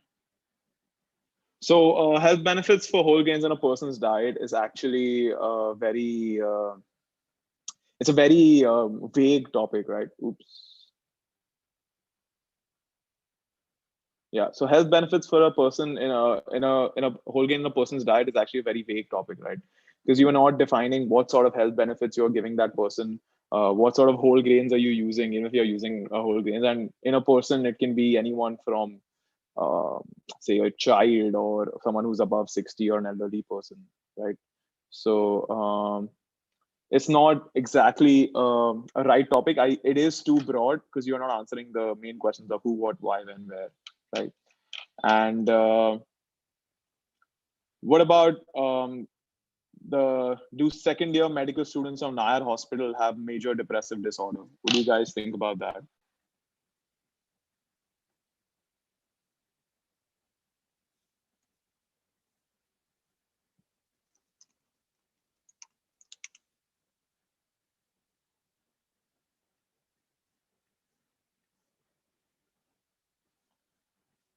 So when you're trying to determine a narrow topic, when you're trying to determine whether a topic is too narrow or not, you need to understand whether or not it will provide utility to someone who's reading it. So will it make a difference to someone sitting in, say, Telangana or Hyderabad, if second-year medical students of a particular hospital in a particular city have a major depressive disorder or not? So you shouldn't make your topic too narrow. If you say medical students suffering from major depressive disorder in, say, Bombay, or even in a particular state, then that would yield information to someone who's reading it. But in a particular year, in a particular hospital, with maybe a 50 to 60 sample size, to determine whether or not they have major depression or not, would not be a very effective research, and you would essentially be writing a paper which journals would usually not accept, right? So I hope you've understood the basics of whether a topic is too narrow or too broad. So now you've graduated from understanding what a research topic is to move on to determining what the next step is in starting off your research. So once you have established your topic, consider you want to do something with respect to stress and athletic performance among college students. You then need to identify a particular research question that would highlight the outcome you are trying to evaluate. For example, if your topic is stress and athletic performance among college students, right? Your research question could be framed in different ways. It could be, what is the relationship with stress and athletic performance? Do college athletes experience greater levels of stress than other college students? How do college athletes cope with stress? So although your topic is related to stress and athletic performance among college athletes, you could frame your question in different ways, which would give different answers to people, right? So that's the essential difference between a topic and a question, where a topic is a broad area of research that interests you, and you have to identify before you start on that journey of research. And the research question is the specific aims and objectives that you're trying to evaluate with the question you're asking, right? I hope this is clear to you guys so far. So therefore, the overall approach needs to be like a funnel. Start broad with establishing a subject in medicine. Move on to, sorry, just give me a second. Move on to establishing subtopics, then formulate a research question. For example, a study that I performed in the 12th grade, I took a similar approach. I started with wanting to do something with respect to health status in Indian youth, as I had seen many people being overweight in my school and not so many in the 11th and 12th government aided college that I went to. I went to a dietitian and I took her advice on who I should approach, what I should ask them, and how I should go about doing this. After a thorough background research and discussion, I was able to formulate a question of whether students of age 10 and 14 were more unhealthy in private schools or public schools. So this is the research article that I came up with. It's been published in a peer-reviewed journal.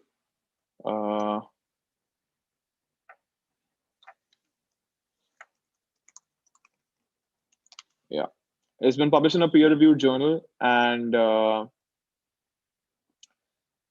this is what we came up with. We're trying to compare the nutrition status of private and public students of ages 10 and 14 in Mumbai. And why 10 and 14, you may ask? Because we found our background research said that the BMI is mostly unstable between 10 and 14 during the period of puberty between girls and boys. So although this could be considered as too narrow a topic, however, it is talking about, it's not taken from a particular college. It's talking about a city in India. And we are talking about general nutritional status and not about, say, weight, which would have no particular significance to anyone involved. But because it's a comparison between a private and public school, it makes it a pertinent topic, especially in India. And just for those who are interested, we found out that people in public schools were actually in the healthier BMI than private schools. They were not as underweight as we thought they'd be. But yeah, so this may be considered as a too narrow a topic. However, since it was a pertinent topic and it's a comparison and not just the nutritional status in just private schools in Bombay, it could still be considered as an appropriate topic. So just like I had identified what sort of people I'll be approaching. There'll be private and public students. Who would I be approaching? Ages 10 and 14. Where would I be approaching in Bombay? We'd have to identify who, what, where, when, why, and as you step away from that, if you think that it's becoming too specific, you can remove certain questions from your research. Just remove when or where or when from your research question, and you can appropriately identify your target population, your target outcomes, and overall have a more focused idea on what you want to do and get out of your research. So you can gather background information for identifying potential topics, identifying sources to gather information, evaluate key issues related to your topic. Your background research will help you identify some controversial issues that may be present in the research community on that particular topic. And you can formulate a research question and then evaluate it. And after you have formulated such a question, you have to ask yourself whether your question is clear, is it focused, or is it too complex? Yeah.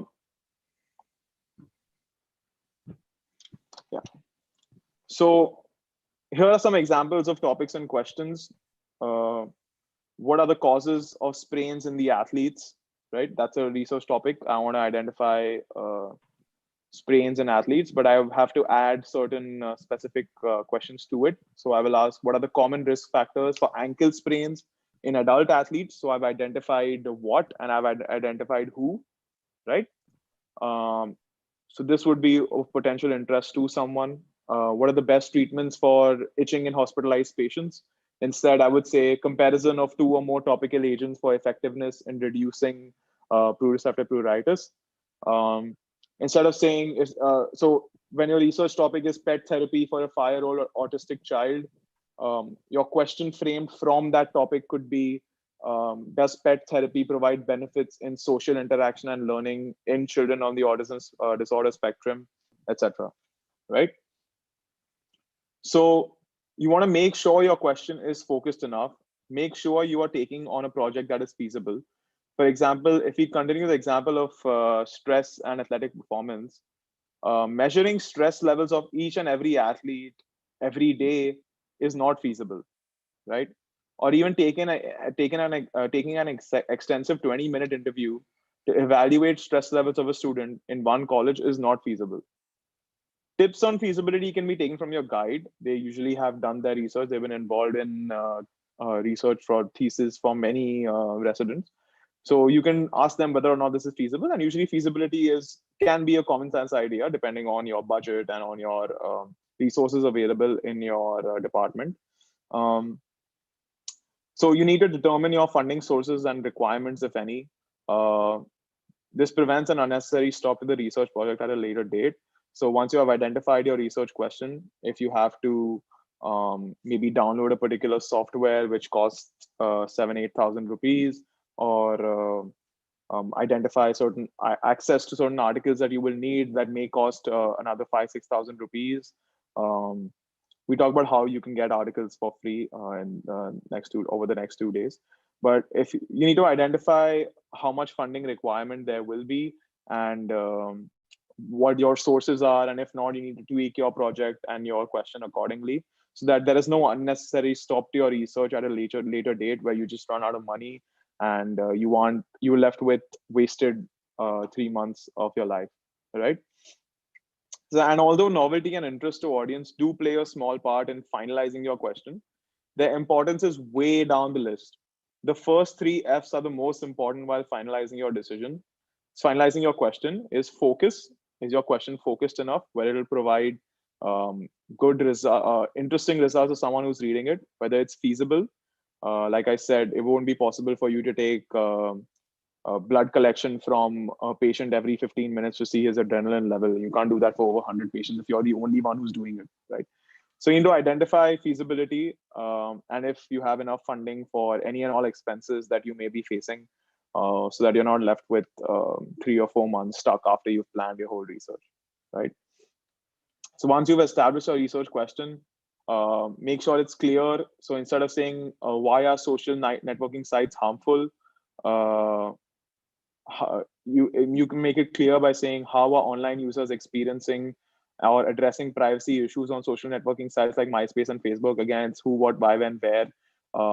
You're making it more clear to someone who's just reading the title of your paper or just reading your aims and objectives to see whether or not the paper you have written is pertinent to them or not. Again, instead of saying what is the effect on the environment from global warming, you can reframe that question and say, how is glacier melting affecting penguins in Antarctica, where glacier melting is a result of global warming, and how it's affecting the environment, that's the penguins in Antarctica. And instead of it being a too simple a question saying how are doctors addressing diabetes in India, you can make it complex enough by asking what are the common traits of people suffering from diabetes and how can they be addressed by physicians to prevent the disease, right? So as you mentioned earlier, some wrong ways to start off research include thinking of a focused topic very early on in your research, making a Google form and sending it out on Facebook and WhatsApp, requesting friends and family to answer questions for your research project. This is what differentiates medical research from a marketing research campaign. We as medical students and as future doctors need to be organized in our thoughts. We need to establish specific questions and then take expert guidance to move on to answering our questions. Just because a topic is interesting or new to you does not mean that it's interesting or new in the medical literature. Therefore, before realizing the futility of your efforts at a later date, it's better to perform your background research and then move on to spending your precious time in conducting your research.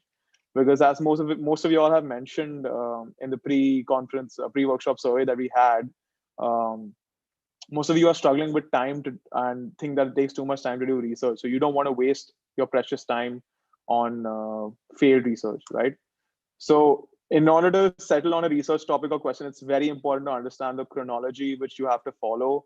You have to select a research topic you are interested in, perform thorough literature analysis. After you have performed this analysis, you will need to go back and tweak your research topic or tweak your research question. After you have finalized that, you determine your objectives of your research, confirm feasibility and all funding requirements, form a research question, and take help from a guide if a topic is unfamiliar, right? So it's this is essentially what's important for you in starting off your research. I hope it's clear enough for everyone here. Are there any questions on any of the topics that we spoke so far? Because Dr. Parag is going to be joining us in 10 to 15 minutes, and he'll be talking about how to select your journals and what exactly is patenting and innovation in the medical field. So if you guys have any questions, I'd love to field them. Yeah, there are two questions. First of them, other than MD, MS, DNB, etc., for an MBBS graduate, what are other avenues for a research-oriented further study and career? Basically, other than MD, DNB, MS, etc., for an MBBS graduate, what are other options in India to pursue a research-based career? A research-based career can be pursued by, DNB, MS, MD aren't research-based careers anyways. They are mostly for people who want to practice medicine and MS, practice medicine and surgery. But it's basically, you can pursue a PhD or you can pursue an MSc, you can pursue any sort of scientific or basic science degree that you really want to. But what I personally feel is if you are interested in practicing medicine, you don't need to step away from this medical life and start doing research, start doing basic research, unless you're really interested in that, because that's awesome. But yeah, you can pursue so MSc, PhD. There are institutes like the TIFR, Tata Institute of Fundamental Research, that provide opportunities to students who really are interested in research. But yeah, you could go either way. I've known people who after DNB or MS have given up and taken career paths which have involved just research. The head of the Leelavati Hospital in Mumbai, the head of research there, has 2 MD degrees in medicine and PSM, and an LLB and an MBA, and he has just devoted his life to research. So yeah, you don't need to take a particular path to do research. You can do it while you're studying anything, but if you want a formalized degree in that, you can take a PhD, MSc, BSc, whatever you'd like. Another question regarding funding. I mean, for medical students who are just in second year, it's obviously difficult to find funding. So Absolutely. what are different ways in which, or maybe are there any platforms that support research by medical students? Right. So there are a number of sponsorship opportunities that usually sometimes maybe companies or these institutes offer. So what I'll do is I'll share an article on the WhatsApp group that'll make life easier for everyone instead of talking about each of them here. So that it'll make life easier. But like I said, you don't need a lot of money to do research though. It shouldn't be the barrier that you are facing. You can always tweak your research question according to whatever funding you have available. Yeah. There's one more question. Can we reframe the question based on the results? Okay, so usually how research works is you have a research protocol set, right? And you submit that research protocol to an ethics committee. And the ethics committee, although it says ethics committee, they will change or they will modify your methodology to make it more efficient. And you have to follow that methodology and then come to your results. Because you can't go backwards, right? You can't say, okay, I have found this. So if you just find a particular result that's appealing to you, you can't go back and say, oh yeah, I intended to find this result only. That becomes unethical. But that's the usual way that a particular research paper is, constructed and built. So you already have to hand in your protocol to your ethics committee, which they will approve, and then you work on your research. So you usually can't go back and change your research question, because that definitely would be unethical. Because I don't know if you guys know, those people who are studying maybe in the 3rd or 4th year, we talk about a p-value, right, which is the probability value, which basically means if a p-value is less than 0.05, we say that there is less than 5% chance of this particular correlation or this particular result being found due to chance or due to random issues. So if you're collecting 100 things, right, what that 5% means is that 5 times out of 100, you'll find that there is a correlation, say, between heat and hypertension, right, when it doesn't exist, right? So that isn't the depths of statistics, but usually you should not do that because it's unethical, and you are bound, if you're collecting 1,000 different things, you are bound to find 50 of them with correlations that actually don't exist. So that's just the law of numbers and how statistics works. But yeah, you should definitely not do that, and it would definitely be unethical. There's another question. Can we do meta-analysis or review kind of research, since we can't reach out to patients during this lockdown? See, there are 2 types of review articles. Okay, there is a systematic review, and there is a meta-analysis. So meta-analysis requires in-depth knowledge of statistics, logistic regression, linear regression, and multivariate regression, which would be very hard for a medical student to possess and to master over a month or 2. So I would personally stay away from meta-analysis. And the issue with systematic reviews is you want your article published in a good journal, as Dr. Parag will tell us shortly. Systematic reviews from medical students usually will not be accepted by most of your top journals. So although it is something you can explore and you can read articles for your interest, it's not something I would recommend spending your time on, because the top tier journals usually will not accept your articles of a systematic review. On meta-analysis, unless you possess an in-depth knowledge of regression, is very difficult to, I mean, it's impossible to have meta-analysis without regression analysis. So yeah, I mean, if you have enough time to master statistics or just basic regression in maybe 3 or 4 months, definitely go about doing it. But usually you need a proper statistician with you. And if you have that, then definitely you can go ahead with a meta-analysis. But if you don't, then I would recommend staying away from it, because it's better to not publish research than publish research which can later come to bite you in the butt, right? So yeah, that's my opinion. But yeah. There are a few more questions. What to do if a journal rejects your research paper? So if a journal rejects your research paper, it's a part and parcel of research publication. You move on to the next journal. There are a few sites which we talk about tomorrow and day after, which help you analyze what sort of journals you can publish to, which would probably be easier to publish in. So I don't think you should worry too much about that.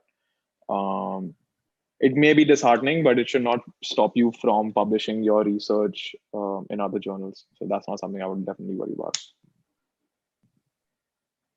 Is there any software which we can learn and that will help us, in collecting research data? Any particular software? So there's a software in statistics. It's called SPSS. However, to I would say interpret the data and know which test to perform, you need a knowledge of advanced statistics. Not for basic tests like the t-test and stuff, but otherwise for regression and say non-parametric tests, you'd require a sort of in-depth knowledge of statistics, which I would recommend starters to stay away from it for now until you maybe read some books on basics of medical statistics, and then you go on to explore that. Then you go on to explore that particular software. But yeah. So I think, yeah.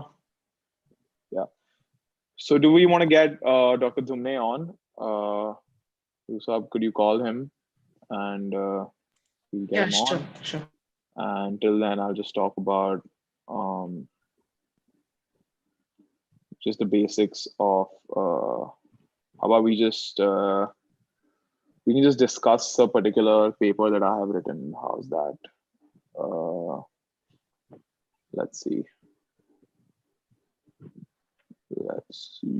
Yeah, let's go.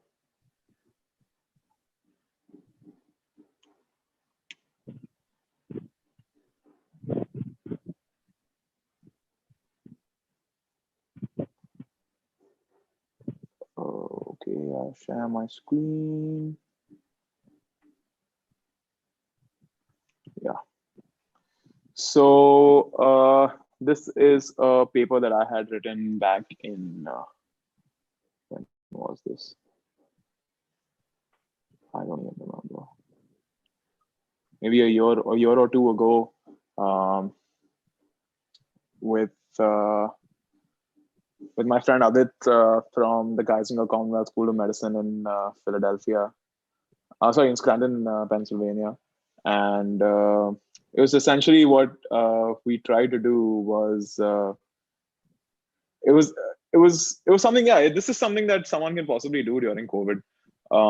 What we tried to do was link particular microRNAs with HCV infections, and to determine. So okay, it's a little complicated topic.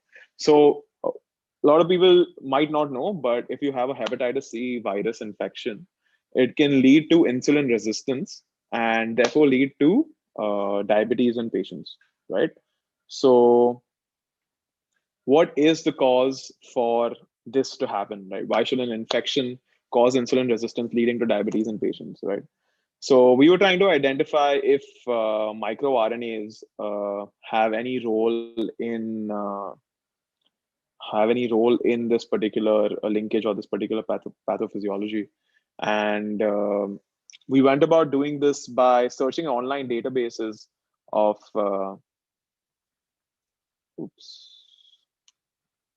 searching online databases of these various genome labs and conducting a comprehensive literature review with the bioinformatics and structural analysis to examine our hypothesis, where we identified what sort of miRNAs are increased with hepatitis C infections, and what sort of miRNAs cause insulin resistance, right? So you can see a middle ground, HCVs with particular miRNAs raised, and then what miRNAs are associated with insulin resistance. So you find a common group, and maybe some of them are associated with it.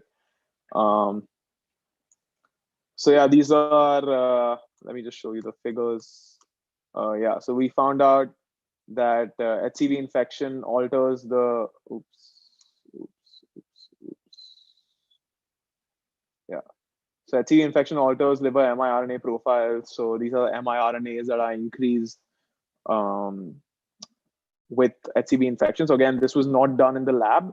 This is based on, you see these reference number 92, 93, 95, 33, 36, 37. These are all papers that have already been published on PubMed or different platforms. We have accessed that data and determined these miRNAs have been proved to be associated through lab techniques with an HCV infection. And then we moved on to see which are increased in type 2 diabetes and hepatitis C infection both, and the targets of the miRNA 122, etc., which is found to be most commonly associated with HCV and type 2 diabetes. So essentially, that's what we did, and this is the basic study approach that we followed. Intrahepatic and circulating microRNA associated with HCV infection, and then circulating microRNA associated with insulin resistance. MicroRNA 122 was chosen for further analysis because it was the most strong proponent of both of these things. We analyzed the targets of miRNA 122 with Diana, MicroT, and M-fold.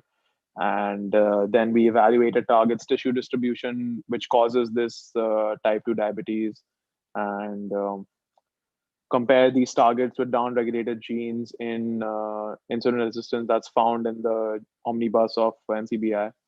So yeah, this paper actually got published in the Journal of Cellular Molecular Medicine.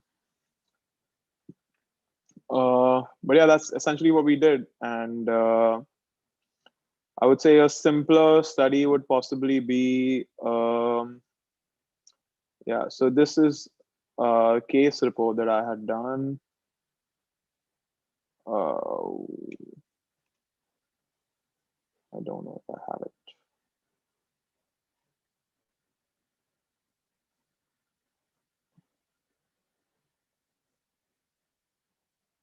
Let's see.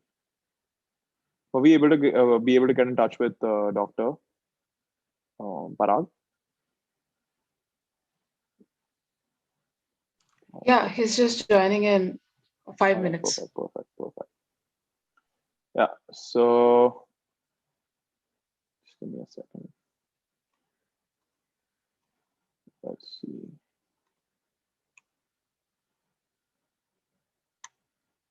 Yeah, this is a PubMed indexed case report that I had done maybe a year or two back.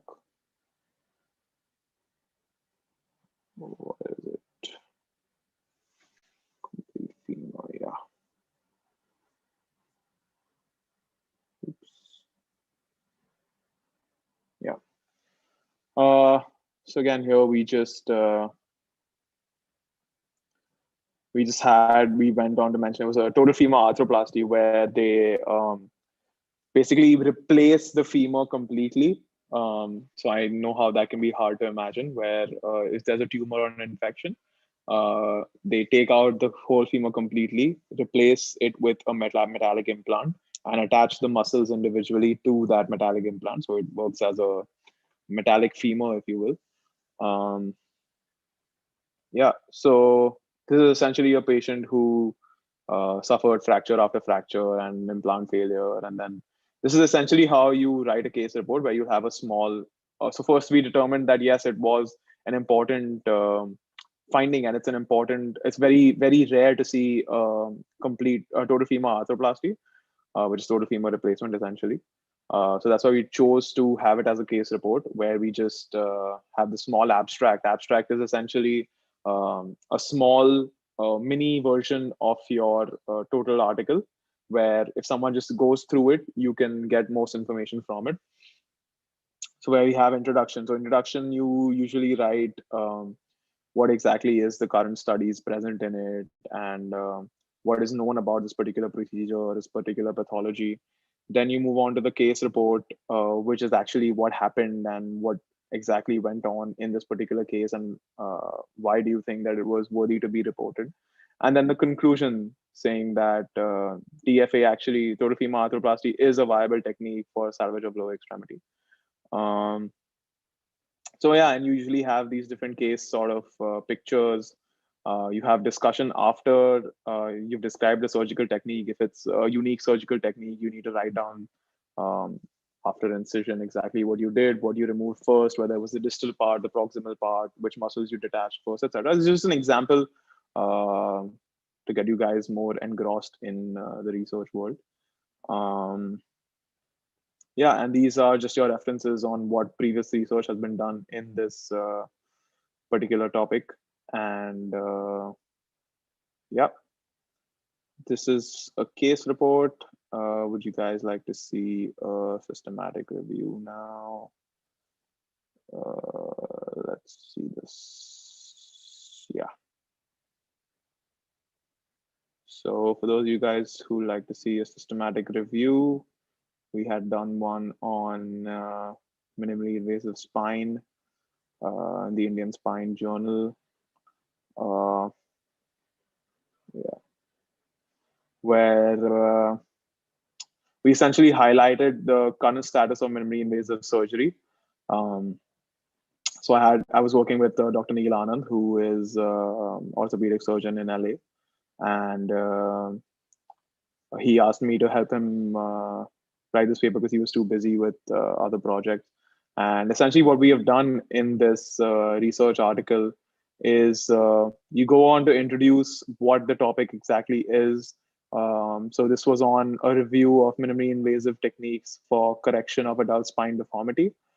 So you go on to describe what adult spine deformity is, what MIS is, minimally invasive surgery, the types of minimally invasive surgery that are present today, um, the materials and methods that we use. So in a systematic review, you have to adhere by certain guidelines called the PRISMA guidelines, and you have to name which databases you targeted. So it could be Medline, PubMed, Cochrane, etc. You have to write down exactly what words you used while making that search, so that if someone else was to make the same search, they would come up with the same results, so that your research is reproducible.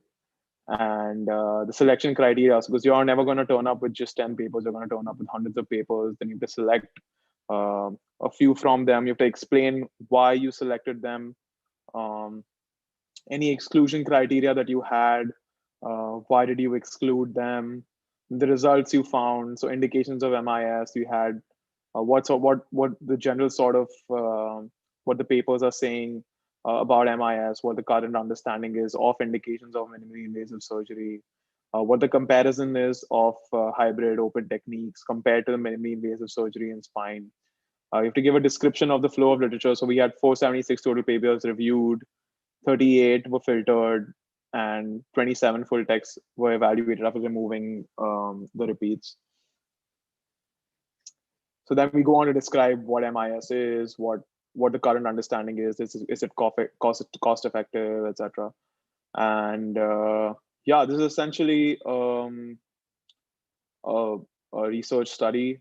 A review, systematic review paper. So if you guys would like to access more papers that I've written or anyone else has written, you can go to ResearchGate on my profile, and you have a lot of free text, free full text available. So you can just read a few of those papers, or you can go on, just search whichever topic you want, even if it's CVS or CNS or whatever it is, and search for different articles by different leading authors from there. They'll have a lot of free full text available. You don't have to pay for articles. We discuss about how to access these articles tomorrow in more detail. But yeah, you can definitely do that in the meanwhile for the next after the next 2 days, so that you are updated with whatever you're interested in. Because I personally feel that the best way to get into research is read articles, read what's being written in today's world and what other researchers are working on. If you can replicate that, replicate it in your college or institution, it may be a worthwhile effort, but you have to at least know what's going on before you move on. And the best way to learn certain nuances of research writing is by reading a paper. So I usually make it a habit to read at least 2 to 3 papers a week, no matter how busy I am, because it takes maybe 15-20 minutes to read one and just analyze what sort of stuff. So I'm particularly interested in orthopedics, and I usually just tend to read those. So Dr. Parag has joined us. I'm just admitting Dr. Parag right now. Dr. Parag, like I mentioned, has been in the research field for more than 15 years and has expertise in patent and innovation, and is going to be talking about the different sort of journals that are available, and how do you determine what a good journal is, and how to stay away from predatory journals. So we're just waiting on Dr. Parag to join us. Hi, Aniruddh. Hello, Dr. Parag. How are you doing? Good, good. Good, sir. So over to you. We have over 350 students with us today. Great. And they're waiting to hear from you. Okay. So without making any delay, we can start. Sure, sir. So you have to enable me to share my screen. Yes, I'm sorry.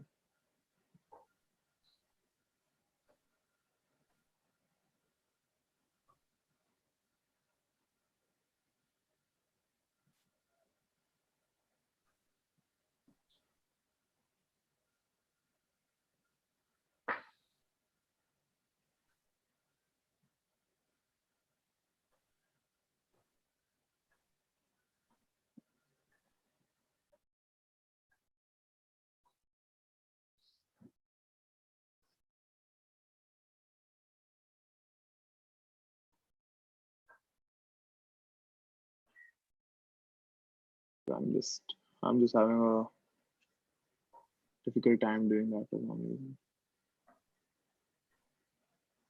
If you make me one of the hosts, then yeah, I think I'll just do that.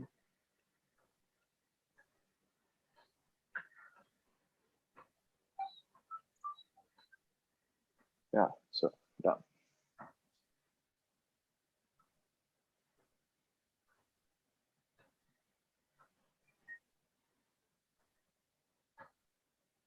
So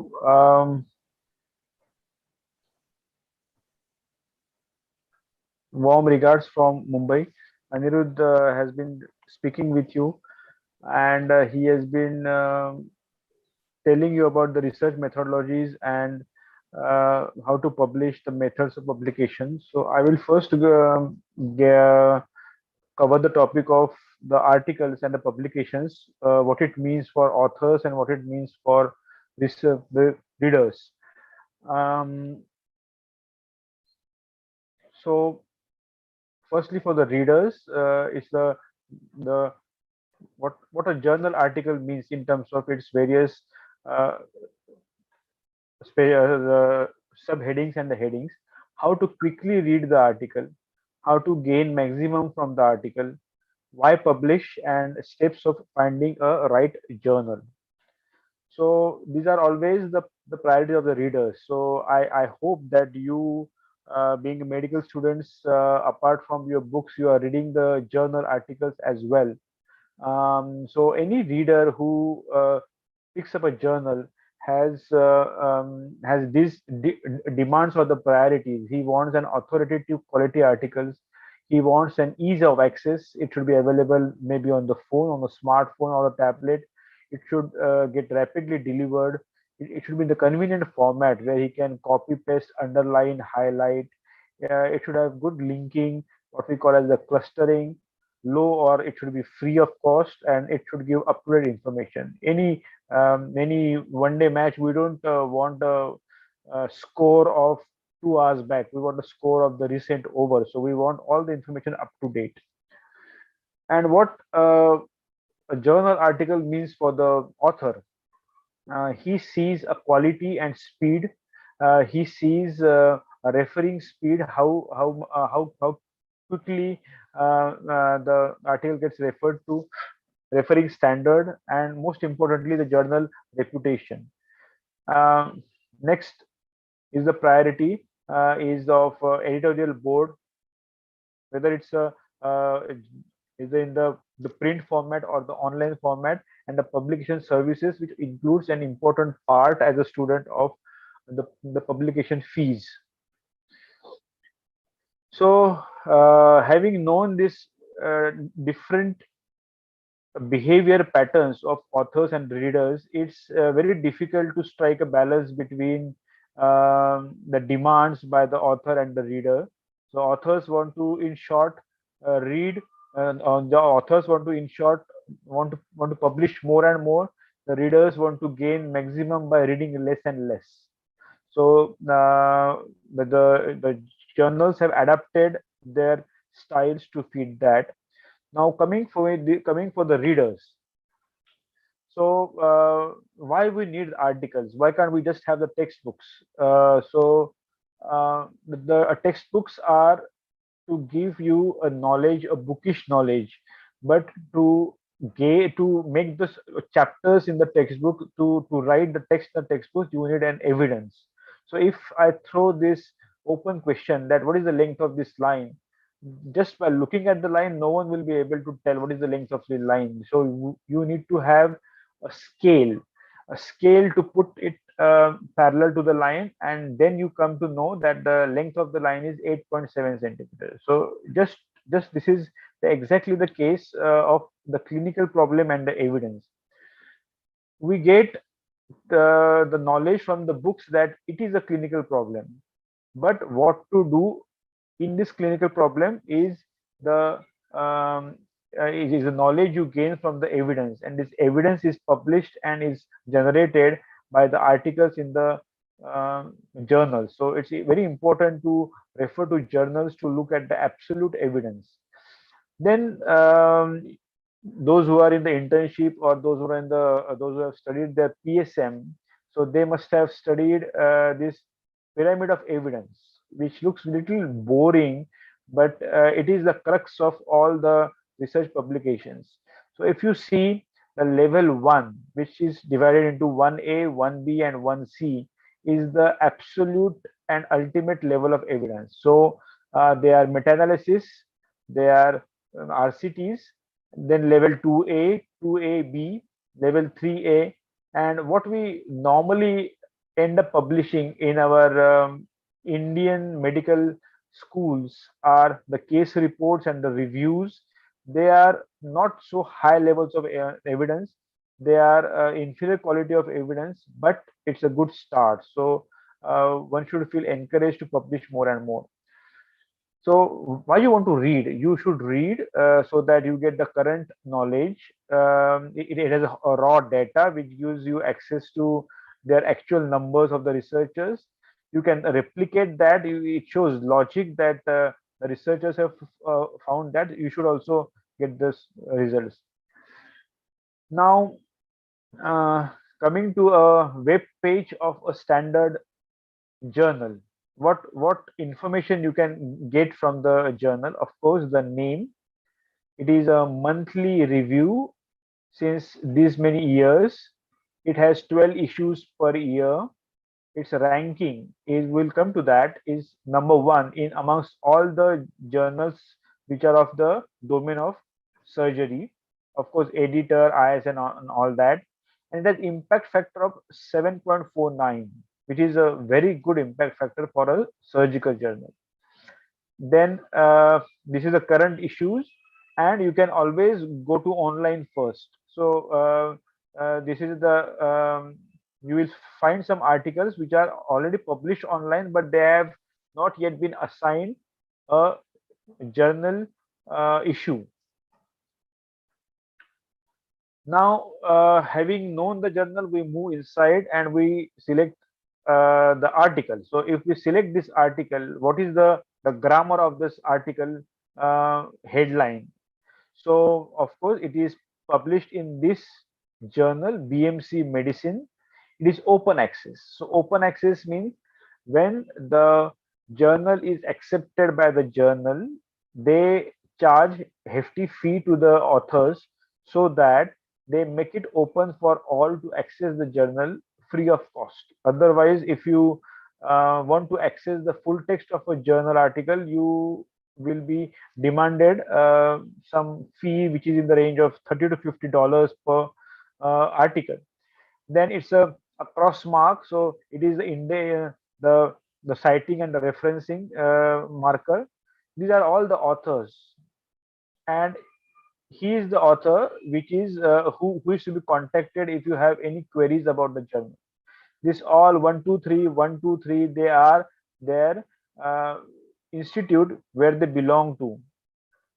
Then it's a research article, it's not an original article. And this is how a typical journal article will be cited. First author et al means all, the journal name, this is the year of publication, and this is the DOI number. So it is the Aadhaar card number of the article. So if you search with this number on the PubMed or on the Google, you will land up with this page where you will get this article open. So this is unique to each and every piece of article published. Now, this part of the journal we normally don't give any attention to, but we should know what it is, and it is important part. So it is abbreviations. So all the short forms used, what we don't understand in the main text, we should come down here and we should look into it. And funding. So if some journal article talks about one particular instrument and it comes to a very to a conclusion that the instrument is very effective, and the study is completely funded by the parent company of the instrument, it may be it may create some doubt that it may be a biased study. Then availability of the raw data, on request authors can submit you the raw data. On the author's contribution, so who contributed which part of the journal, the idea, the draft, the collection of the data, analysis, and then manuscript writing. Then the competing interest, so they declare the conflict of interest over here.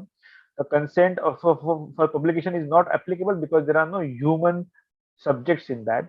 Ethics approval not applicable because there are no human or animal subjects in that. And the transparency declaration, so it is a declaration that these authors say that we have published our honest work, and these are the author details where they actually work. Received, accepted, and published online. So this gives the average time or the time frame this article has spent in the office of the editor. Then what does the journal article comprise of? A title, abstract, introduction, material, methods, results, discussion, references, acknowledgement, source of fundings, and these are the extra things: images, tables, videos, URL links, and some some of the journals they ask for a take-home message. So this is a brief description what each section means for a reader of an article. A title, it clearly describes the content, authors who have contributed, abstract, it describes what was done. These are the key words with which you can search for the similar articles on the PubMed. The introduction explains the problem, methods explains how the data was collected, results, discussion, it discusses the implications of these findings over the literature and over the clinical problem, acknowledgements, who have contributed but not as an author, references, and the appendices. So having known this, do we always go by the same sequence of when we read the article? No. we go with this sequence. And this sequence is important because you have to quickly browse through the articles to know which is of your interest and which is of not your interest. So you see the title, you read each and every word of the title because it gives the first impression about the article, whether it's of your interest, abstract, conclusion, and then you ask yourself, is this article of my interest? Then you go to introduction and discussion. It discusses the clinical problem and the review and the state of the art up till the research work was done. So the introduction will tell the history of the same topic. Discussion will tell what is happening in this article vis-a-vis the history, and what is happening in this article vis-a-vis the current articles published, what we have referenced, and what is the direction for the future. So, in reading introduction and discussion can give you a good authority, good knowledge over that whole topic. Then, if you are interested in the research and if you want to use the methodology and the results of the article for your research purpose, that is something like when you do a thesis or when you are writing an article, then you need to go into methods and results in depth. Otherwise, it is more of a technical thing, and you should have a decent knowledge of biostatistics to go through the results as well. Then abstract, it summarizes, it's mostly only part which is read, but don't act on the abstract alone. And nowadays they are, all the journals are asking for a structured abstract. Introduction, what is the context, with what thought the authors thought of a study, with what thought they planned the study, the gaps in the literature, what we always call as the black line and the gray line, the gray zone. We always have to target the gray zone. We have to identify which is the gray zone. So what we call it, the gaps in the study. Then the research question, and the relevance of this field, of this topic in the recent field.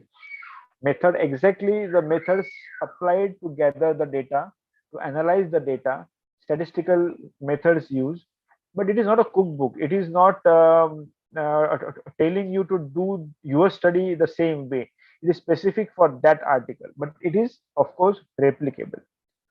In the discussion, they first interpret their results. They claim whether they have answered the research question, whether they could meet the goals. It often includes the strengths and limitations of the study, which is important. If you are strong in your interpretation of the data, you can point out a limitation of the study which has not been mentioned, and it can be a letter to editor, and it can be taken as a publication, of course as a low evidence, but it is a publication. Then it interprets an implication of the context, and then it raises the controversies of the study, and it always gives a future direction. Results, of course, the data, table, graphs, and statistics, and the references. So I would say when the authors make very tall and very dogmatic claims in their discussions, one should go back and check the references they have referenced these claims with. It gives a fair idea that they are not misinterpreting the references.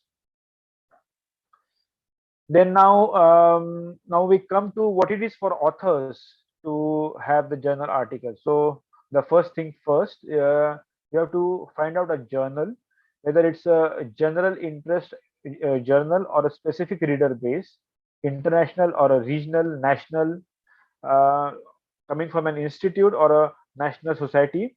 It's a journal. What is the peer review policy of the journal? Are they accepting just like that, or every article is put through a peer review? So I will come to the process of the peer review. What is the submission process? Their specifications for the authors, what they want, the format of the article, and do I want to publish as open access? If I want to publish as open access, what are the publication fees? Usually they are quite a bit because they have to make it free of cost for all the readers. Then a very important thing is journal metrics, like it is the measure of reputation of the journal, and having an article published in a journal with high impact factor is of thing of great pride. And also we'll come to this altmetric attention score. So now this is the impact factor what I was talking about, and how it is calculated. We will also come to that. Before that, where to find the instructions to authors. So always, this is just a web page of one of the journal we commonly read to and commonly refer to. But every journal web page will have for authors, information for authors and language editing services. So if you click on that, it will open a PDF or a complete detailed description what they actually want your article to be like in the format, in terms of fonts, spacing, margins, headings, word limit, a type of the additional files of the diagrams, images, graphs, everything, every detailed work, every details of the work to be submitted is already mentioned there for the authors, for all the journals. This is overview of a peer review process. So this is like any article submitted. So you first submit the paper, you immediately get the confirmation of the receipt if it is in the format they have asked for.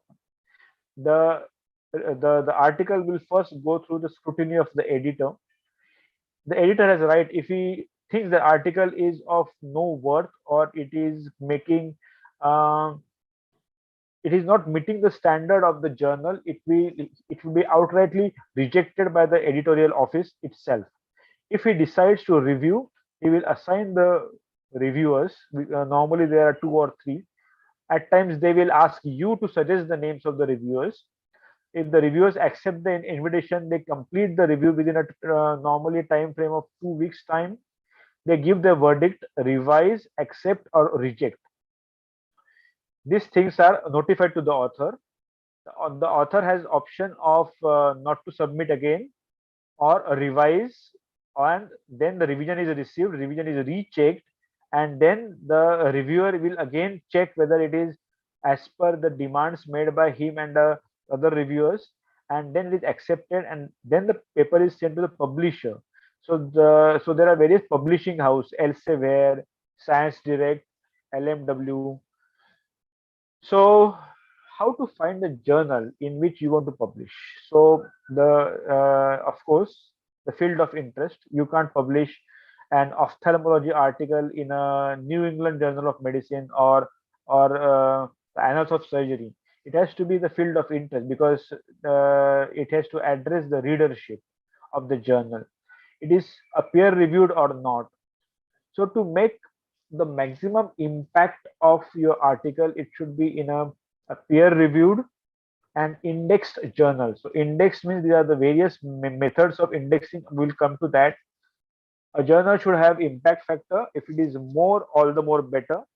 And do they accept the article, the type of articles I'm writing? It means many journals these days, they are not accepting the case reports. So we should check whether they accept the case reports or not. Sorry. Yeah. So all of you can take a snapshot of this. These are various journal finding tools which will help you, which will ask for some information. Then you can find out the journals which of your interest. This is quite interesting. Think, check, and submit. It, I think, by the Elsevier. So they will ask you some information. They will check whether these things match, and then you can submit. Now, coming to impact factor, I'm sure you must have heard about this impact factor. It evaluates a scholarly worth of a journal and article. It ranks the journal in that discipline. It helps you decide where to publish article in the best possible maximum impact factor. It is given by JCR. It is the average number of citations. So if I am writing an article, I quote few text, some text from your article. So I cite your article in the reference. So that is called a citation. So it is the average number of citation in a year given to those papers in a journal that were published during the two preceding years. So if A is the number of times that article, that all the articles published in a journal XYZ journal, that particular journal in the calendar year of 18 and 19, they were cited, and B is the total number of citable items published in these two calendar years, then we get the impact factor of 2020 as A upon B. So these are the items cited and these are the items published. So cited items upon the citable items. Then this is a new score which gives the weightage or the impact of the article in a less scientific and more social world, like the social media outlets, blogs, and publicity. This each color represents each type or each social media. So a score is derived from the volume, source, and the authors. To give you a list, we have this top 20 medical and surgical journals of the last year. So this is the medical journal. These are the surgical journal which I showed you the web page of. This is available on net. So how to decide the authorship sequence? First author, he does the maximum of the work, he writes the draft. The last author is typically he establishes the line of inquiry. He is usually the HOD or the mentor in the whole group, and others depending on their contribution. But in the normally first and second authors are the ones who get the maximum credit for the article. If you want to say that I have so many publications, they will first ask you the first author publications. You can always say first and second author publication. They are the ones which are of more worth. Then H index, this is the index for the authors. It gives a rough idea how much your articles were cited and how much your articles were published. So it is for the particular author. Now coming to this PubMed Central, and Medline. These are the terms normally used by all interchangeably, but they are not the same. So PubMed is a database which is very wide database. PubMed Central is only the free articles from this PubMed which are in the PubMed Central, and Medline, which is the most prestigious, it is the journal citation database of National Library of Medicine USA. So very few are Medline indexed. All Medline indexed are indexed in the PubMed, and only those which are free in PubMed are in PubMed Central. There are also other databases like Web of Science, Scopus, Embassy. So how to find a journal? So you go to this web page, pubmed.gov. You find the name of the topic which you want to find the journals of. You get a list of journals, and to be precise, you have to find here journals. So you click here so that it takes you to only journals. So you have chosen one journal, Hepatology, Medicine, and Policy. It gives a complete kundali of the journal. It's a title, the year of start publication, year of end. So this journal is no more published. It started from England, but it ended 3 years back. It's in English. This is the index in. This is the ISSN. These are the electronic links. It's indexed in PubMed and PubMed Central. It is not indexed in Medline, not currently indexed in Medline. These are the topics where they cover. Sorry, and then this is also like the barcode of the journal where each thing means a specific thing. So, what is meant by the predatory journals? So I'm sure those who have made attempt to publish, they will get such emails that we invite the articles. Please send your articles to us. Then at the end, they will ask for the hefty fees. So none of the standard. Let me be very clear. None of the standard journals will directly contact the authors for the articles. They have plenty of works to publish and reject. So don't fall into the prey. They're like scams. So a word on the plagiarism. I hope you have come across this term and you know this. The use of others' published or unpublished ideas, words, and others' intellectual property will come to the intellectual property without attribution, permission, and presenting them as new, original rather than derived ideas or of the existing source is called a plagiarism. So plagiarism can be of ideas and plagiarism can be of text. So when 6 or more consecutive words are copied in the continuous set of 30 words, the online plagiarism software will detect it to be positive for the plagiarism. So when you write the article, it's very important to take care of this. And there are online services which where you submit your draft, they will check it for plagiarism. So if it is less than that, then you can safely submit to the journal rather than the journal telling you that your article has too many copied text from other articles. So now coming to the last slide, you all are going to be the doctors of tomorrow. You all will have established clinical practice. So you as a doctor will be known in your hospital, but if you want to be known outside your hospital, patients and city, you have to publish. Only then you will attend the conferences and meet the new people. So we all, we Indians as such are not so good in publishing, but it's high time we should publish because it is very important. So publish or perish. So that's the end of my first talk. Back to Aniruddh.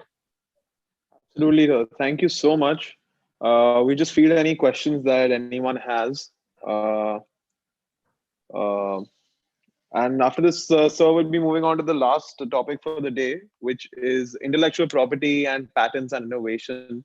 So till then, if you guys have any questions about journals or anything of the sort, we'd love to answer them before we can move on to the last talk of the day.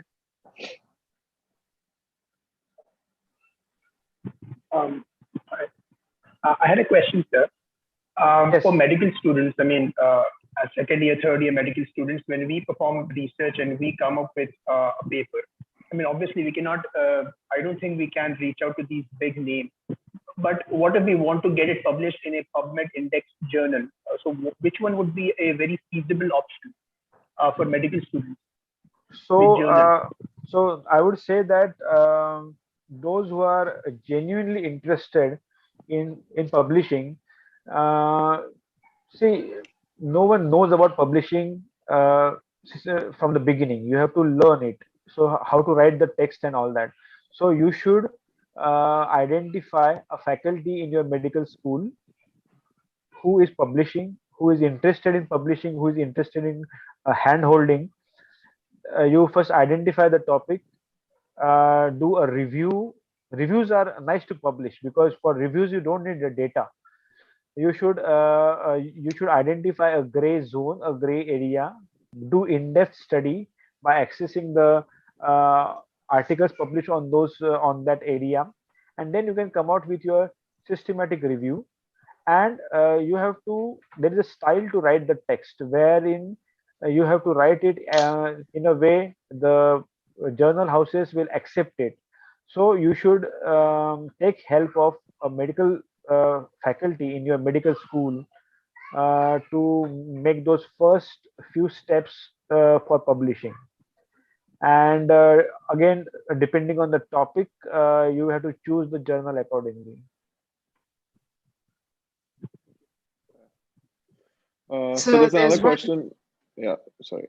Only those that are indexed in Medline are reliable. is the question. Are the articles index and So, Medline reliable more than others, or? so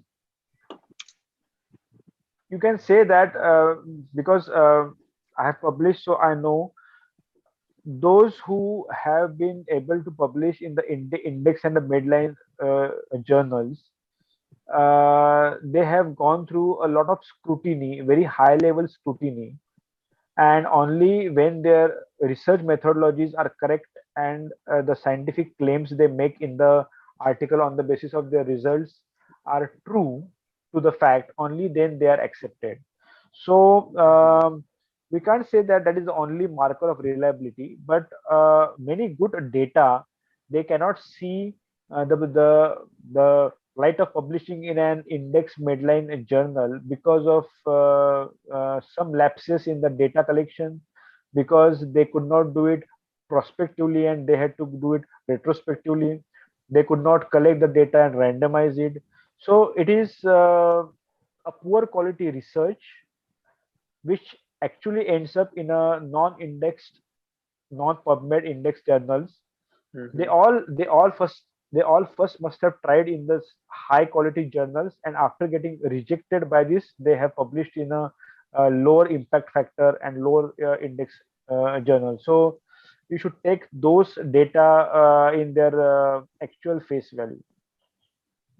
Okay, fair. Okay, so I think that about covers the questions that we have. We can start with your next topic, sir. Okay. So this many of you may find this little offbeat. Um, just a reality check. You have not entered an engineering field, but you have entered a medical field. But still, this topic is relevant for you. Believe me, this is not talked about, but we as doctors have so much to do in this field, and we must explore this. It is our domain. It is our expertise. We should do so many things in this IPR, that is intellectual property rights. So if you have anyone would have observed, um, these innovations and you, it is like a tagline of a famous company, Philips. And why I've chosen Philips, I don't have any conflict of interest with Philips, but Philips is one of the companies which holds maximum number of medical patents. So IPR, intellectual property rights, there are various areas of IPR: patents, trademarks, geographical indications, industrial designs, layouts and designs, plant protection, and copyright. So believe me, after you have listened to this lecture, you will find that in our day-to-day life at home and in the hospital, so many IPR issues which we actually come across.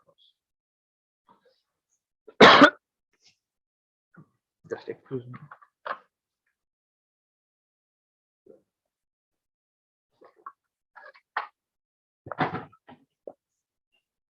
So the patents, designs, trademarks, copyrights, and geographical indications, they are the main domains. Patents are the inventions. They are the technical solutions to a technical problem. Industrial designs, they are new shapes. The trademarks, which are used for marketing, a logo like Adidas. Uh, the copyright, which is the artistic creation of the text or the artwork, and geographical indications uh, like the Banarasi silk or Kanchipuram, something like that. So to give you an example how the IPR in the stethoscope has evolved over the years, I don't know whether any of you will be able to identify, but this were the stethoscopes used maybe 150 years ago to listen from here and to put this to the belly of the patient. Then we got evolved and we are using this telescope now.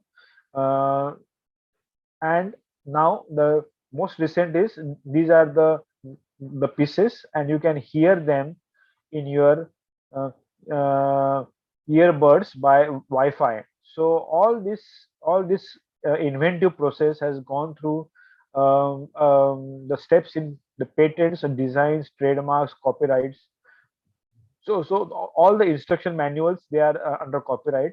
All the marketing logos like the Litman, they are under a trademark. All the change in the designs, they are under designs. And a very inventive step to move from this wooden cylinder to a structure which is completely different with a tube and with two earpieces and one chest piece is a patent. So what is patent? What is invention?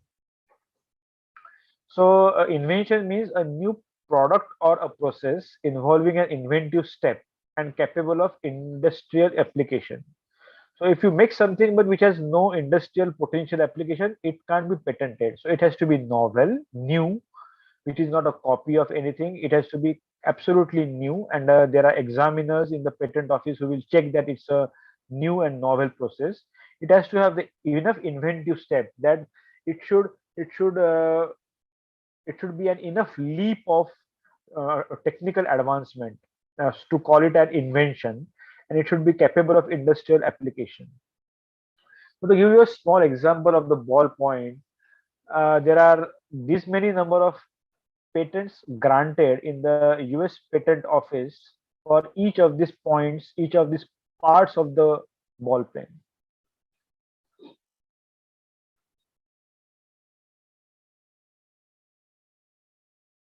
So what does the patent rights mean? So if person XYZ gets the patent rights of object ABC, so it has the so the they are country specific. So I get patent in India. So the government of India has granted for an invention to the inventor or his assignee. This is a limited period of time, and more importantly, it has excluded all others from making, using, offering for sale, selling, importing any of the products covered under the patent. It excludes all others, and it has give exclusive rights to that inventor. So these rights can be shared, can be licensed or sold. So if I have the rights, I can give Aniruddh the rights to manufacture on my behalf, and I give him the license to manufacture, and I give him the license to sell on my behalf. I will get the royalty for it. They are the rights to initiate legal proceedings if a person ABC manufactures this without my permission. I can take him to the court of law for infringement. These rights are only for 20 years, and after 20 years it becomes open to public domain, means anyone can use it. They are patents are open to public use after they expire. So why has this patent system been started? To encourage the inventions, to get the patents worked in India. We have to get more and more inventions for utility in India, to have the new inventions and the new products at the affordable prices. It doesn't just allow the importation, means I have the patent, I will not manufacture in India, but I'll just import at a higher price. This is not allowed by the patent law. They have to be, if you have to sell in India, you have to sort of manufacture in India. uh, the government keeps the rights of the patents related to public health and nutrition. They can release the patent in the public interest, wider public interest. They can transfer or disseminate the technology, mutual advantage to the producers and the users, and it strikes a good balance between the rights and the obligations. So just for the interest, this is the first patent granted in the Indian Patent Office, an efficient Pankha pulling machine in the royal courts.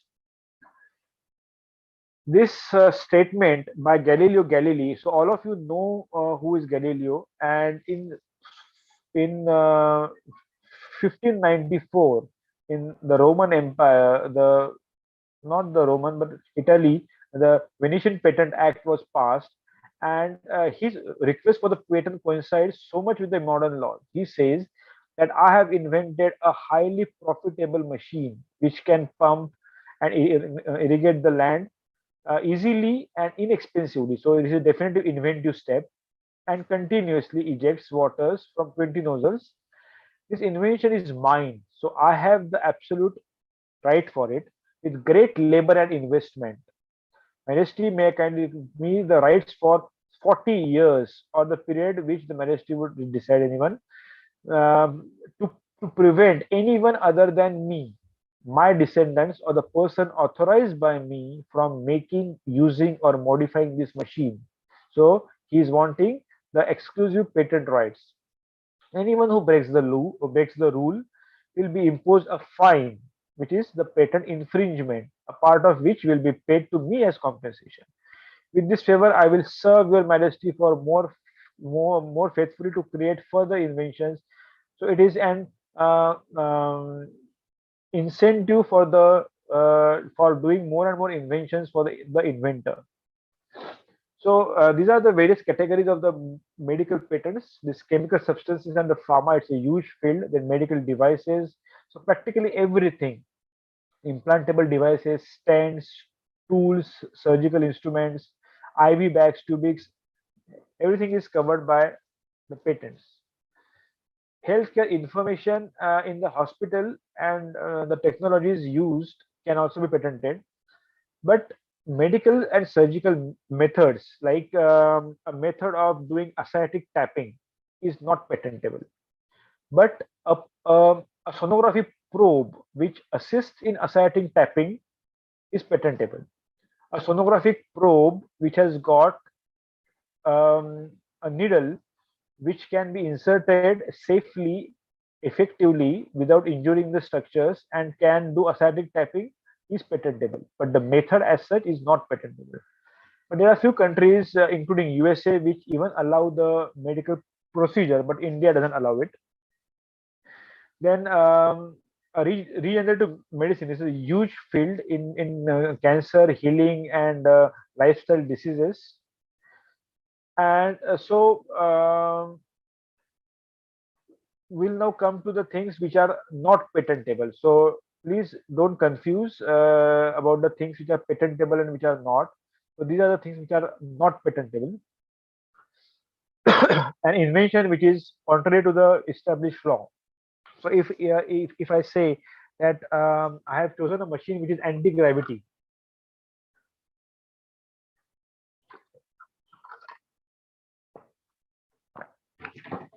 it is not patentable because we know that gravity is the natural law. Then something which will be used commercially to loot the public or cause a serious harm, a gambling machine, a human cloning process will not be patentable. A mere discovery, that is a formulation discovery or a mere scientific discovery, will not be patentable, because we know that these microorganisms, nucleic acids, they already exist, but we just discover.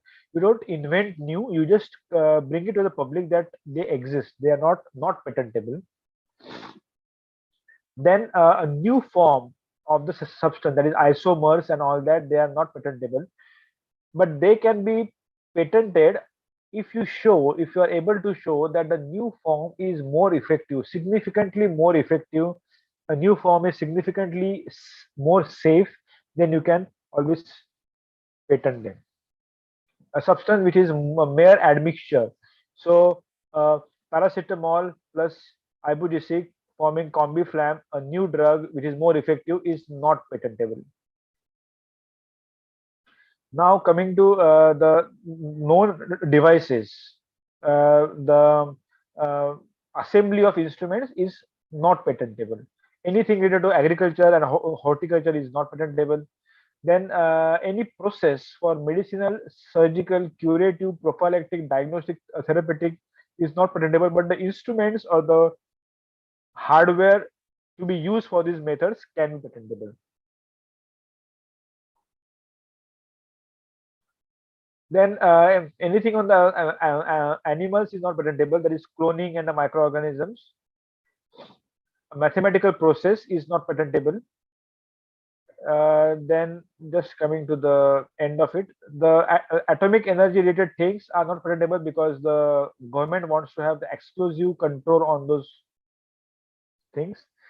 And what is traditional knowledge? So, Department of Ayush, we have a long history of herbs and the animal products being used for medicinal purpose. That is our traditional knowledge.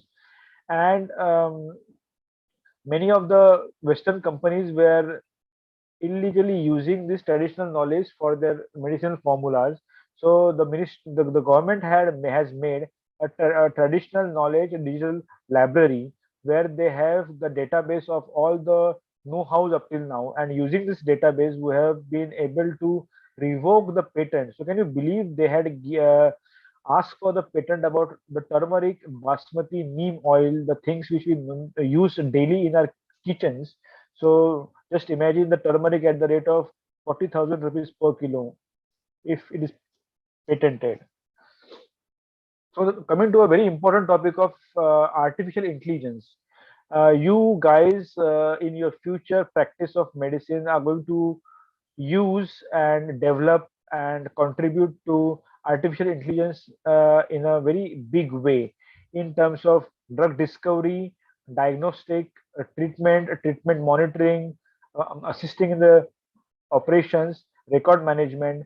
So to give an idea, between these 4 years, this data is not updated, but must have increased. The companies like Google, Microsoft, and Apple, they have filed for 300 patent applications related to healthcare, like your smart watches. They all have gone through this process of the patent application, and these are the game changers in the future.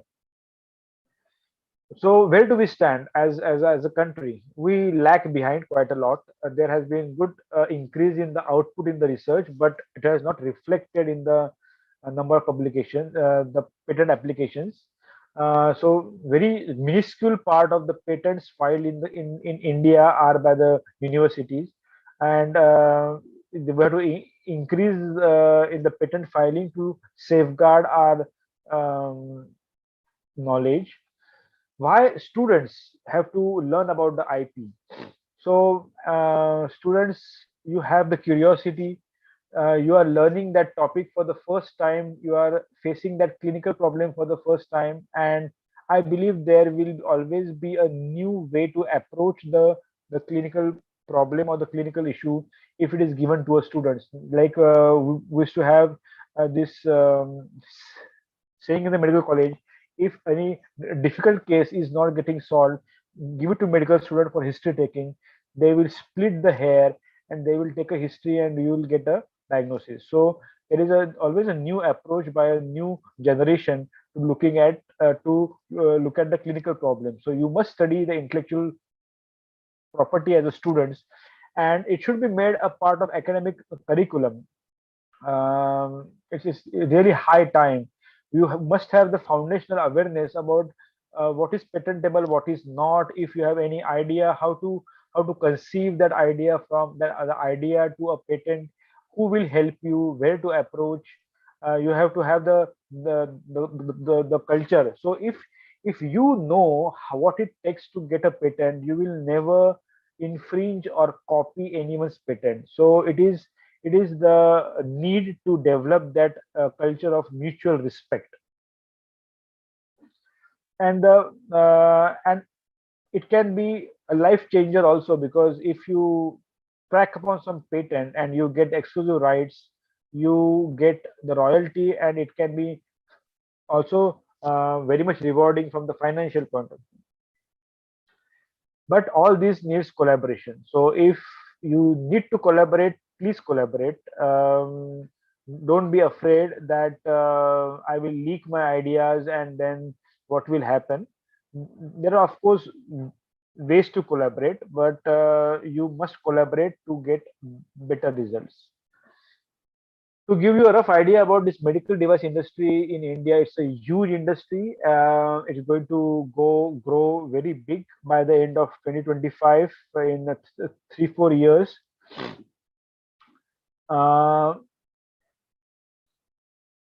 These are all the contribution by each um, country for the medical industry patents in India, and you can see still it contributes very less amount, very less number proportion of the total patents filed in India. So there is a huge scope for this 2% to go to 20%. Then we can have more filing about the medical instruments and the medical related patents. These are more for the academic. So this brings to the end of my topic. So this is the take home message. We have to let's innovate and enrich. It's nice to have IP awareness, intellectual property awareness from early on. Even the child as young as 4 or 5 years can apply a patent. There is no harm. We as a doctors, we are into the thick of the clinical problems, and we know how to solve them. We know how to find a solution to them. But if you have ideas, you have to have awareness to get from your idea to the patent granted. So you have to follow the IP rules. You have to apply early on. Medical devices, pharma, AI, and informatics are going to be the hot topics for patent filing in the medical field. And wherever you are, in whatever institutes you are, in whatever capacities you are, please make a petition, please make a very strong request to all your authorities to introduce intellectual property curriculum in your institutes. Every institute, like all the IIMs and IITs, they have IP cells where the like-minded experts are there to give you ideas about how to go from your concept of invention to the reality. So each institute should have this its IP cell, IP policy. If that invention is made in the institute, what will be the percentage of the inventor, what will be the percentage of the institute sharing the inventorship and the royalties. So all those things are many intricacies of the topic. I just tried to stimulate you. I just tried to give you the oversight of how this IP looks for the medical field. And as a student, I'll be very glad if uh, some of you become the IP experts in the medical fields and practice actually IP in the medical fields. With that, I end my talk, and back to you, Aniruddh, for any questions. Thank you so much, sir. That was very informative, because we as medical students usually have very little information about IT and IP, Yeah, and we're usually no one not. talks about it. Yeah, we usually not taught about it. So if there are any questions for Dr. Parag, please do let us know in the YouTube comment section. Yeah, Miss, I think I have 4 5 minutes to answer a few questions. If there are any Yeah. live questions, I can answer. My battery is running low. I forgot to get the charger. So.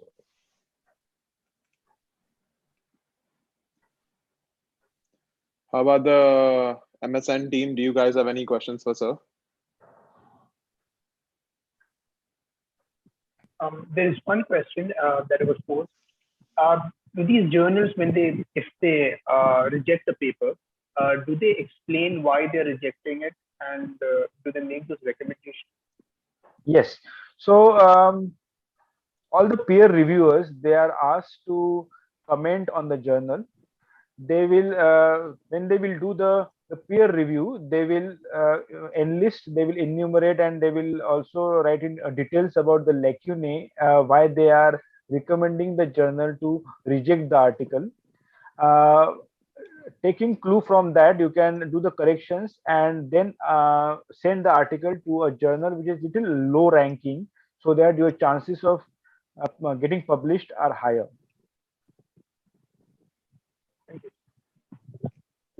So there's one question.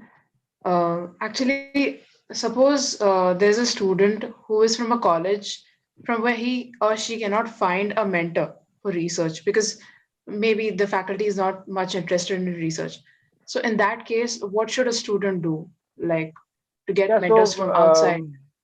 I congratulate Aniruddh for giving them a platform of PubGeek, where he can be a link between the students interested and the mentors. So um, he knows at least with 4 or 5 mentors from different fields who can help depending on your topic of interest, and they can always collaborate online, and that all can happen.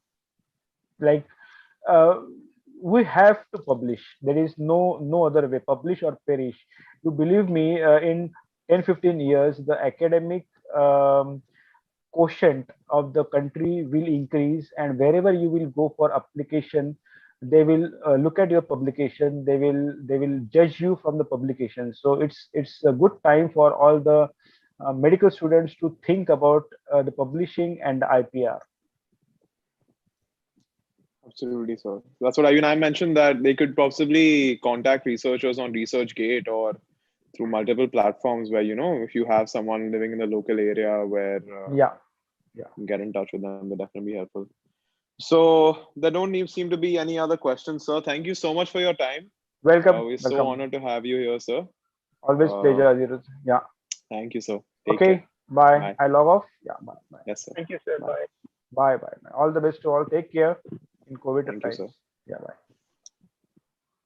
So thank you everyone for attending our workshop today. We'll be sending the attendance link on the WhatsApp groups. So make sure you guys don't leave them. Before you log off, please don't forget to subscribe to our YouTube channel.